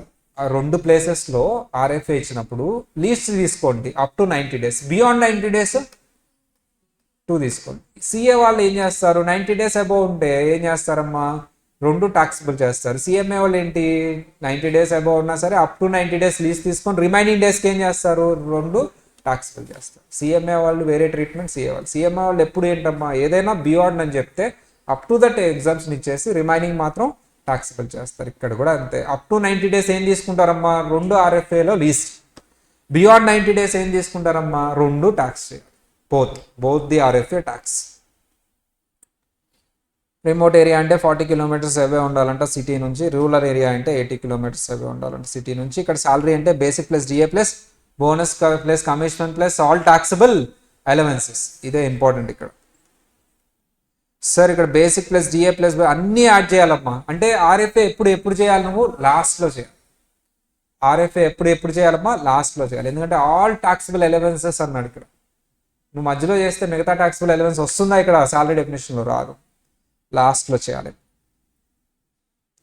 సో వీటిల్లో కార్ ఇంపార్టెంట్ అమ్మా. కార్ ఏంటి సార్ అంటే, కార్ అఫీషియల్ పర్పస్కి ఇస్తే నీల్ సార్, పర్సనల్ పర్పస్కి ఇస్తే owned by employer, maintained by employer అయితే సార్ అఫీషియల్ పర్పస్కి, పర్సనల్ పర్పస్కి ఇస్తే sir very simple, 10% of the car కాస్ట్లో 10% ప్లస్ ఆల్ మెయింటెనెన్స్ ఛార్జెస్. ఎప్పుడు పర్సనల్ పర్పస్. బోత్ అయితే బుక్ పెట్టి మెయింటైన్ చేయి సార్. ఎవరైనా అలా చేస్తారా, పే చేస్తే ఓకే ఫైన్, లేదు అంటే నేను ఒక అమౌంట్ చెప్తా డిఫాల్ట్ తీసుకో. క్వశ్చన్లో బోత్ అంటాడమ్మా, అమౌంట్ ఏమి ఇవ్వడు. అమౌంట్ ఇవ్వడం ఏంటి, దాని వాల్యూ మనకు తెలుసు కదా, యాజ్ పర్ యాక్ట్ పర్క్విజిట్ వాల్యూ తీసుకో. ఎంతమ్మా, యాజ్ పర్ యాక్ట్. చిన్న కార్ అయితే ఎంత తీసుకోవాలమ్మా, 1800. డ్రైవర్ కూడా ఇస్తే ఎంతమ్మా, 900. పెద్ద కార్ అయితే 2400. సార్ నేను ఓన్లీ కార్ ఇస్తున్నా, మెయింటెనెన్స్ ఎవరు చూసుకుంటున్నారు, ఎంప్లాయీ. అప్పుడు చిన్న కార్ అయితే ఎంతమ్మా, 600. పెద్ద కార్ అయితే 900. ఏ కేసులో అయినా సరే డ్రైవర్ ఇస్తే ఎంత యాడ్ చేస్తావు, 900. సార్ అఫీషియల్ ఎప్పుడు నిల్లే అమ్మా. పర్సనల్ ఏమో సార్ ఓన్డ్ అయితేనేమో కార్లో 10%, హైర్డ్ అయితేనేమో హైర్ ఛార్జెస్. సో కార్ ఇస్తున్నప్పుడు ఎప్పుడైనా సరే పర్సనల్ పర్పస్ అయితే టోటల్ అమౌంట్ టాక్సిబుల్ చేస్తాను. ఎంతమ్మా, ఓన్డ్ అయితే 10%, హైర్ అయితే హైర్ ఛార్జెస్. సార్ అదే బోత్ పర్పస్ అయితే మాత్రం డిఫాల్ట్ అమౌంట్ చెప్తుంది డిపార్ట్మెంట్. ఎంతంట, చిన్న కార్ అయితే 1800, పెద్ద కార్ అయితే 2400. ఓన్లీ కార్ మాత్రమే ఇచ్చాను, మెయింటెనెన్స్ ఏమి ఇవ్వలేదు అంటే అప్పుడు చిన్న కార్ అయితే 600, పెద్ద కార్ అయితే 900. సార్ ఈసారి కార్ నాదే, మెయింటెనెన్స్ ఇచ్చాడు. ఏమి ఇచ్చాడమ్మా? మెయింటెనెన్స్. అప్పుడు అఫీషియల్ పర్పస్ అయితే సార్ మెయింటైన్ బై ఎంప్లాయీ నిల్ అమ్మా, అఫీషియల్ పర్పస్ అయితే నిల్, పర్సనల్ పర్పస్ అయితే ఎంతైతే ఇచ్చాడో అంత టాక్సిబుల్. బోత్ అయితే మాత్రం డిఫాల్ట్ అమౌంట్ తీసుకోవాలంట. ఎంత ఇచ్చాడు అతను మెయింటెనెన్స్, దాంట్లోంచి ఏం తీసేయాలమ్మా? చిన్న కార్ అయితే ఎంత తీసేయాలి? 1800. పెద్ద కార్ అయితే 2004. అవి తీసేసి రిమైనింగ్ టాక్సిబుల్ మెయింటెనెన్స్ ఛార్జెస్లోంచి, ఎందుకంటే ఇచ్చింది మెయింటెనెన్స్ ఛార్జెస్, దాంట్లోంచి కొంత తీసేసి రిమైనింగ్ టాక్సిబుల్ బోత్ కాబట్టి. పర్సనల్ అయితే total maintenance charges tax. Sir ఒకవేళ 2 కార్స్ 3 కార్స్ ఇచ్చినప్పుడు ఏమవుతుంది సార్ అంటే, sir very simple, car 1 car 2 రెండు ఇచ్చాడు సార్. కార్ 1 కార్ 2 రెండు ఇచ్చినప్పుడు రెండు పర్సనల్ పర్పస్ అయితే నాకేం అభ్యంతరం లేదు, రెండు అఫీషియల్ పర్పస్ అయినా నాకేమో. కానీ ఇక్కడ విషయం ఏంటంటే, రెండు పర్సనల్ పర్పస్ అయినప్పుడు ఏమవుతుందంటే సార్, ఒకటి బోత్ కింద ఎగ్జామ్ చేసుకుంటారు. ఏం చేసుకుంటారమ్మా? ఒకటి బోత్. సార్ పర్సనల్ పర్పస్ అయితే ఫుల్లీ ట్యాక్స్, నాకే ట్యాక్స్ వేస్తుంది. సో సార్ ఇక్కడ ఒకవేళ car all other cars or personal purpose as 1 car or both purpose. ఒక్క కార్ మాత్రం ఏంటమ్మా? Both purpose. నువ్వు ఎన్ని కార్స్ని మాత్రమే తీసుకోగలవు బోత్ పర్పస్? ఒక కార్నే. మిగతాది బోత్ అయినా సరే నేను ఏం తీసుకుంటాను? Personal. Sir both sir, no personal purpose, fully tax. Both purpose అయితే ఫుల్లీ ట్యాక్సిబుల్ కాదు, డిఫాల్ట్ అమౌంట్ ట్యాక్స్. సార్ అదేంటి సార్, కావాలంటే చూసుకోండి, ఇదంతా కాదు, నేను ఒక్క కార్ని మాత్రమే నీకు బోత్ కింద అలౌ చేస్తాను, అది నీ ఇష్టం, ఏది తీసుకుంటావా. ఓకే సార్, రెండు అఫీషియల్, అసలు ఏ గొడవ లేదు. అఫీషియల్ అయితే నేను రాను, నువ్వు ఎప్పుడు నేను వస్తాను పిక్చర్లోకి, నువ్వు రెండు బోత్ కన్సిడర్ చేస్తావు. రెండు పర్సనల్ చెప్తుంటే వెల్కమ్, రెడ్ కార్పెట్. వాళ్ళే రెండు పర్సనల్ అంటే నేను వద్దంటానా? ఫుల్ ట్యాక్స్ కడతా అంటున్నాడు రెండింటి మీద. ఓకే, ఎప్పుడు నేను పిక్చర్లోకి వస్తాను? ఒకదానికంటే ఎక్కువ బోత్ క్లెయిమ్ చేస్తుంటే పిక్చర్లోకి వస్తాను, అప్పుడు ఒక్కటే బోత్ అలౌ చేస్తాను. మిగతాది ఏం చేస్తాను నేను? మిగతావన్నీ పర్సనల్, ఫుల్లీ ట్యాక్స్ఫుల్ చేస్తాను. సార్ కార్ అనేది చిన్న కారా పెద్ద కారా ఎలా డివైడ్ చేయాలి? Month includes part of the month. Part of the month ignore చేయండి, ఫుల్ మంతే తీసుకోండి. డ్రైవర్ ఇస్తేనే తీసుకోండి, లేకపోతే లేదు. యాక్చువల్ ఎక్స్పెండిచర్ సంబంధం లేదు, డిఫాల్ట్ తీసుకున్నప్పుడు. డిఫాల్ట్ అంటే ఏంటి? 1800, 2400 or 600, 900 డిఫాల్ట్ తీసుకుంటావు కదా. ఇప్పుడు క్వశ్చన్లో యాక్చువల్ ఇచ్చినా ఇచ్చిపోయినా నీకు ఏమైనా సంబంధం ఉందా? బోత్ తీసుకుంటున్నప్పుడు నో. బోత్ తీసుకుంటున్నప్పుడు క్వశ్చన్లో ఇచ్చిన అమౌంట్తో సంబంధం లేదు. Sorry overall. సార్ ఒకవేళ నువ్వు ఎసెట్ని ట్రాన్స్ఫర్ చేస్తే, మూవబుల్ ఎసెట్ని ట్రాన్స్ఫర్ చేస్తే పర్క్విజిట్ వాల్యూ ఎలా క్యాలిక్యులేట్ చేస్తావమ్మా? Value of the asset after removing depreciation compare to the sale price to the employee. Sir value of the asset ఎలా తీసుకుంటావు? Cost minus depreciation. దాన్ని దేంతో కంపేర్ చేస్తావు? Sale price to the employee. తక్కువకి ఇస్తావు, ఎక్కువకి ఇస్తారు? జనరల్గా తక్కువకే ఇస్తావు. Perquisite value difference. Sir depreciation ఎలా క్యాలిక్యులేట్ చేస్తాం అంటే సపరేట్ మెథడ్ ఉంది, పీజీబీపీలోది ఇక్కడ అప్లై చేయొద్దు. సార్ కంప్యూటర్ అయితే ఎంత పర్సెంటేజ్ అప్లై చేస్తావు? 50. కార్ అయితే మిగతా అసెట్స్కి ఎస్ఎల్ఎం ఉంటుంది, మిగతా వీటి రెండింటికి డబుల్ డివి. చేసామా ఇలాంటిది? డిప్రిషియేషన్ ఎలా తీసుకుంటామమ్మా? Completed year from the date of acquisition. కానీ పీజీబీపీలో ఇలా చెప్పం, 1 less than 180 more than. ఇక్కడ మాత్రం అకౌంటింగ్ సంబంధించి అప్లై చేస్తాం. అకౌంట్స్లో ఈ రూల్ ఫాలో అవుతావు, డేట్ టు డేట్. ఎక్కడ ఫాలో అవుతావు? డేట్ టు డేట్ అనేది అకౌంట్స్. అంటే ఇక్కడ ప్యూర్లీ ఏ మెథడ్ ఫాలో అయ్యారమ్మా? అకౌంట్స్. కానీ ఎక్కడ ఇన్కమ్ ట్యాక్స్ యాక్ట్లో డిప్రిషియేషన్ అకౌంట్స్ ప్రకారం చేయవు, కానీ ఇక్కడ బుక్ వాల్యూ తీసుకోవాలి కాబట్టి అకౌంట్స్ ఫాలో. నీ బుక్స్లో ఉన్న వాల్యూ సేల్ వాల్యూ కంపేర్ చేయాలి అందుకని. కానీ అకౌంట్స్లో ఎక్కడ డిప్రిషియేషన్ ఇలా డేట్స్ వైజ్ క్యాలిక్యులేట్ చేయరు, less than 180 more than 180. So అది ఇప్పుడు కేర్ఫుల్గా ఉంది ఇక్కడ depreciation calculation. Computer not a perquisite, but transfer చేస్తే మాత్రం చాలా కేర్ఫుల్గా ఉండమ్మా. మీరు ఎక్కడ మిస్టేక్ చేస్తారంటే, ఒక ఎసెట్ని డైనింగ్ టేబుల్ ఎగ్జాంపుల్ చేసాం, డైనింగ్ టేబుల్ కొని యూజ్ చేసుకోమని ఇస్తారు. నువ్వేం చేస్తావు? ట్రాన్స్ఫర్ చేశాడు కదా అని చెప్పేసి ట్రాన్స్ఫర్ దగ్గర బెనిఫిట్ క్యాలిక్యులేట్ చేసి పర్క్విజిట్ అంటావు. కానీ అప్పటి వరకు అతను ఏం చేస్తున్నాడమ్మా? యూజ్ చేస్తున్నాడు. ట్రాన్స్ఫర్ ఉంది, యూజ్ ఉంది. చేసామా అలాంటి సమ్ము? మీరు అందరూ రాంగ్ చేస్తారు. ఓన్లీ బెనిఫిట్ పర్క్విజిట్ వాల్యూ రాసి. యాక్చువల్లీ నేను అంతకు ముందు కూడా ఎక్స్ప్లెయిన్ చేస్తాను, మీరు ఈ మిస్టేక్ చేస్తారు. ట్రాన్స్ఫర్ ఒకటే కన్సిడర్ చేస్తారు, యూజ్ని కన్సిడర్ చేయరు. మైండ్ మిస్టేక్ చేస్తారు. ఎగ్జామ్లో కూడా అదే మిస్టేక్ చేస్తారు. నువ్వు చెక్ చెయ్యి, యూజ్ అండ్ ట్రాన్స్ఫర్ రెండు ఉంటే రెండు తీసుకో. చాలామంది స్టూడెంట్స్ పర్క్విజిట్స్ దగ్గర చేసే మిస్టేక్ అదే. ఒకటి చేస్తారు ఇక అంతే, ఓవరాల్గా ఆలోచించరు. అక్కడ కమ్యూటెడ్ అన్కమ్యూటెడ్లో రెండు ఉంటాయి, ఒకటి చేసేసి ఇంకా అదే యాడ్ చేస్తారు. హెచ్ఆర్ఏ దగ్గర కూడా అంతే, ఏదో ఒక పీరియడ్ క్యాలిక్యులేట్ చేసి మిగతా అది వదిలేస్తారు. ఇక్కడ కూడా అదే చేస్తాడు. సార్ హాఫ్ ఇయర్కి యూజ్ చేసుకున్నాడు, తర్వాత ట్రాన్స్ఫర్ చేసాం. ఆ హాఫ్ ఇయర్స్ యూజ్ చేసుకున్నందుకు పర్పసిటీ ఉంటుంది కదా, ట్రాన్స్ఫర్ చేసినప్పుడు సపరేట్గా బెనిఫిట్.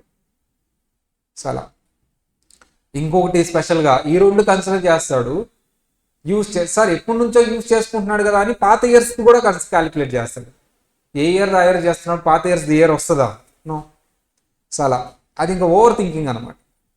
చేస్తే అసలు థింక్ చేయరు, లేకపోతే ఓవర్ థింకింగ్ అనమాట. పాత ఇయర్స్ కూడా ఇయర్ ట్యాక్స్.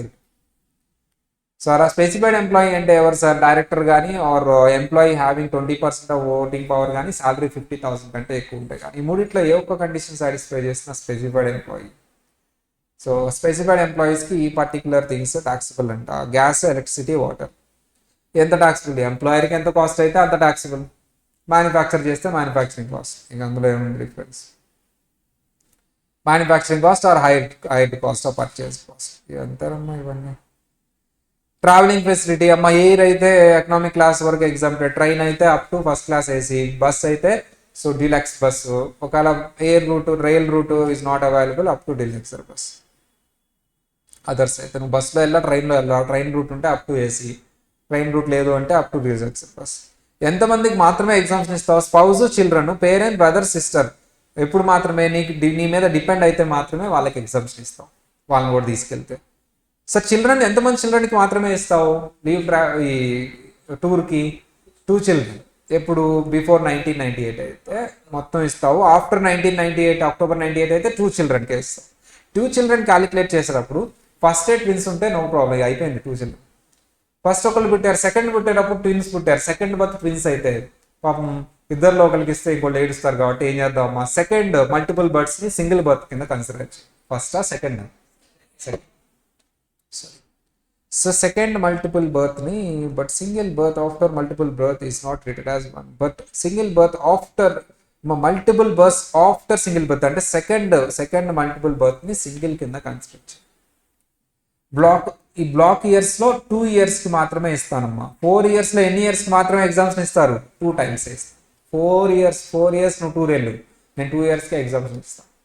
ఒకవేళ నువ్వు క్లెయిమ్ చేసుకోవాలి ఎగ్జామ్షన్, ఒక బ్లాక్ నుంచి ఇంకో బ్లాక్కి క్యారీ ఫార్వర్డ్ అయింది, ఎంత మాత్రమే క్యారీ ఫార్వర్డ్ అయింది? 1.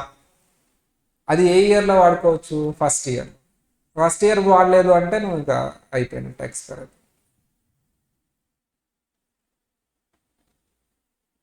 ఎడ్యుకేషన్ ఫెసిలిటీ చెప్పుకున్నాం. ఇక gross salary, steps to complete. అమ్మా ఇది రిలీఫ్ నీకు ఐడియా ఉంది కదా? ఏంటి సార్ రిలీఫ్ ఐడియా ఉండడం అంటే? లేదు సార్, పాత సంవత్సరాలకు సంబంధించిన శాలరీ ఇప్పుడు వచ్చిందండి. సార్ ఇప్పుడు ట్యాక్స్ రేట్లు ఎక్కువ ఉంటాయా? ఓల్డ్ ఇయర్స్ ట్యాక్స్ రేట్లు ఎక్కువ ఉంటాయా? ఇప్పుడు ట్యాక్స్ నువ్వేం చేస్తావు? రిసీట్ బేసిస్లో ట్యాక్స్ ఏదో చేస్తావు. ఒకవేళ అప్పుడే ట్యాక్స్ చేస్తుంటే నాకు ట్యాక్స్ తక్కువ వచ్చి ఉండేదిగా.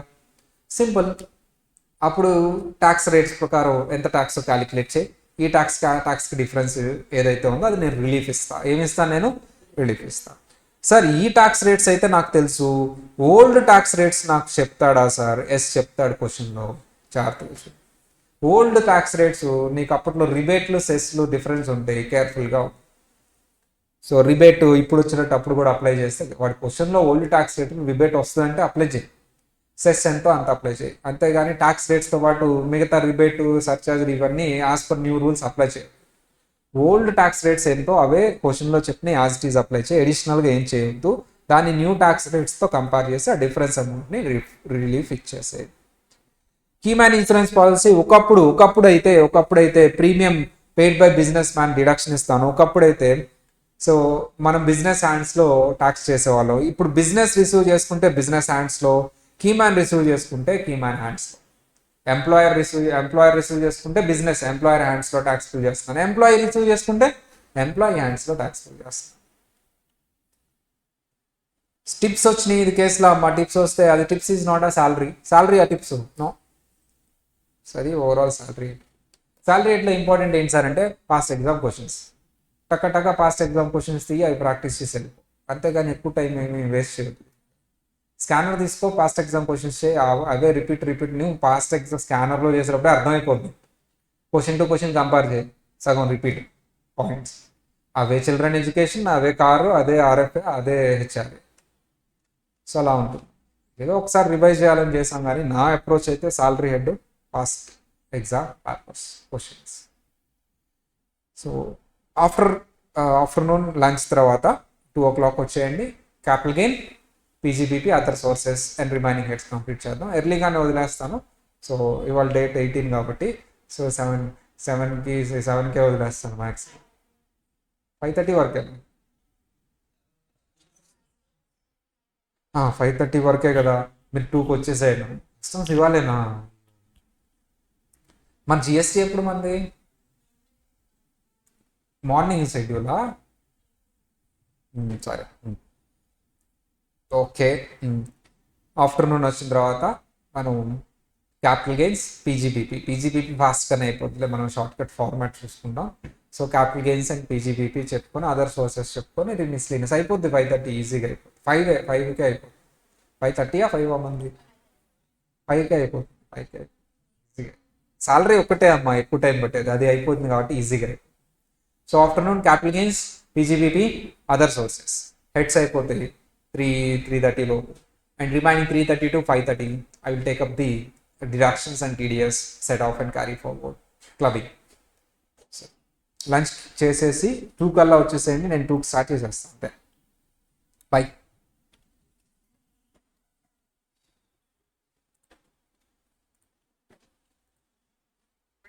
Stop.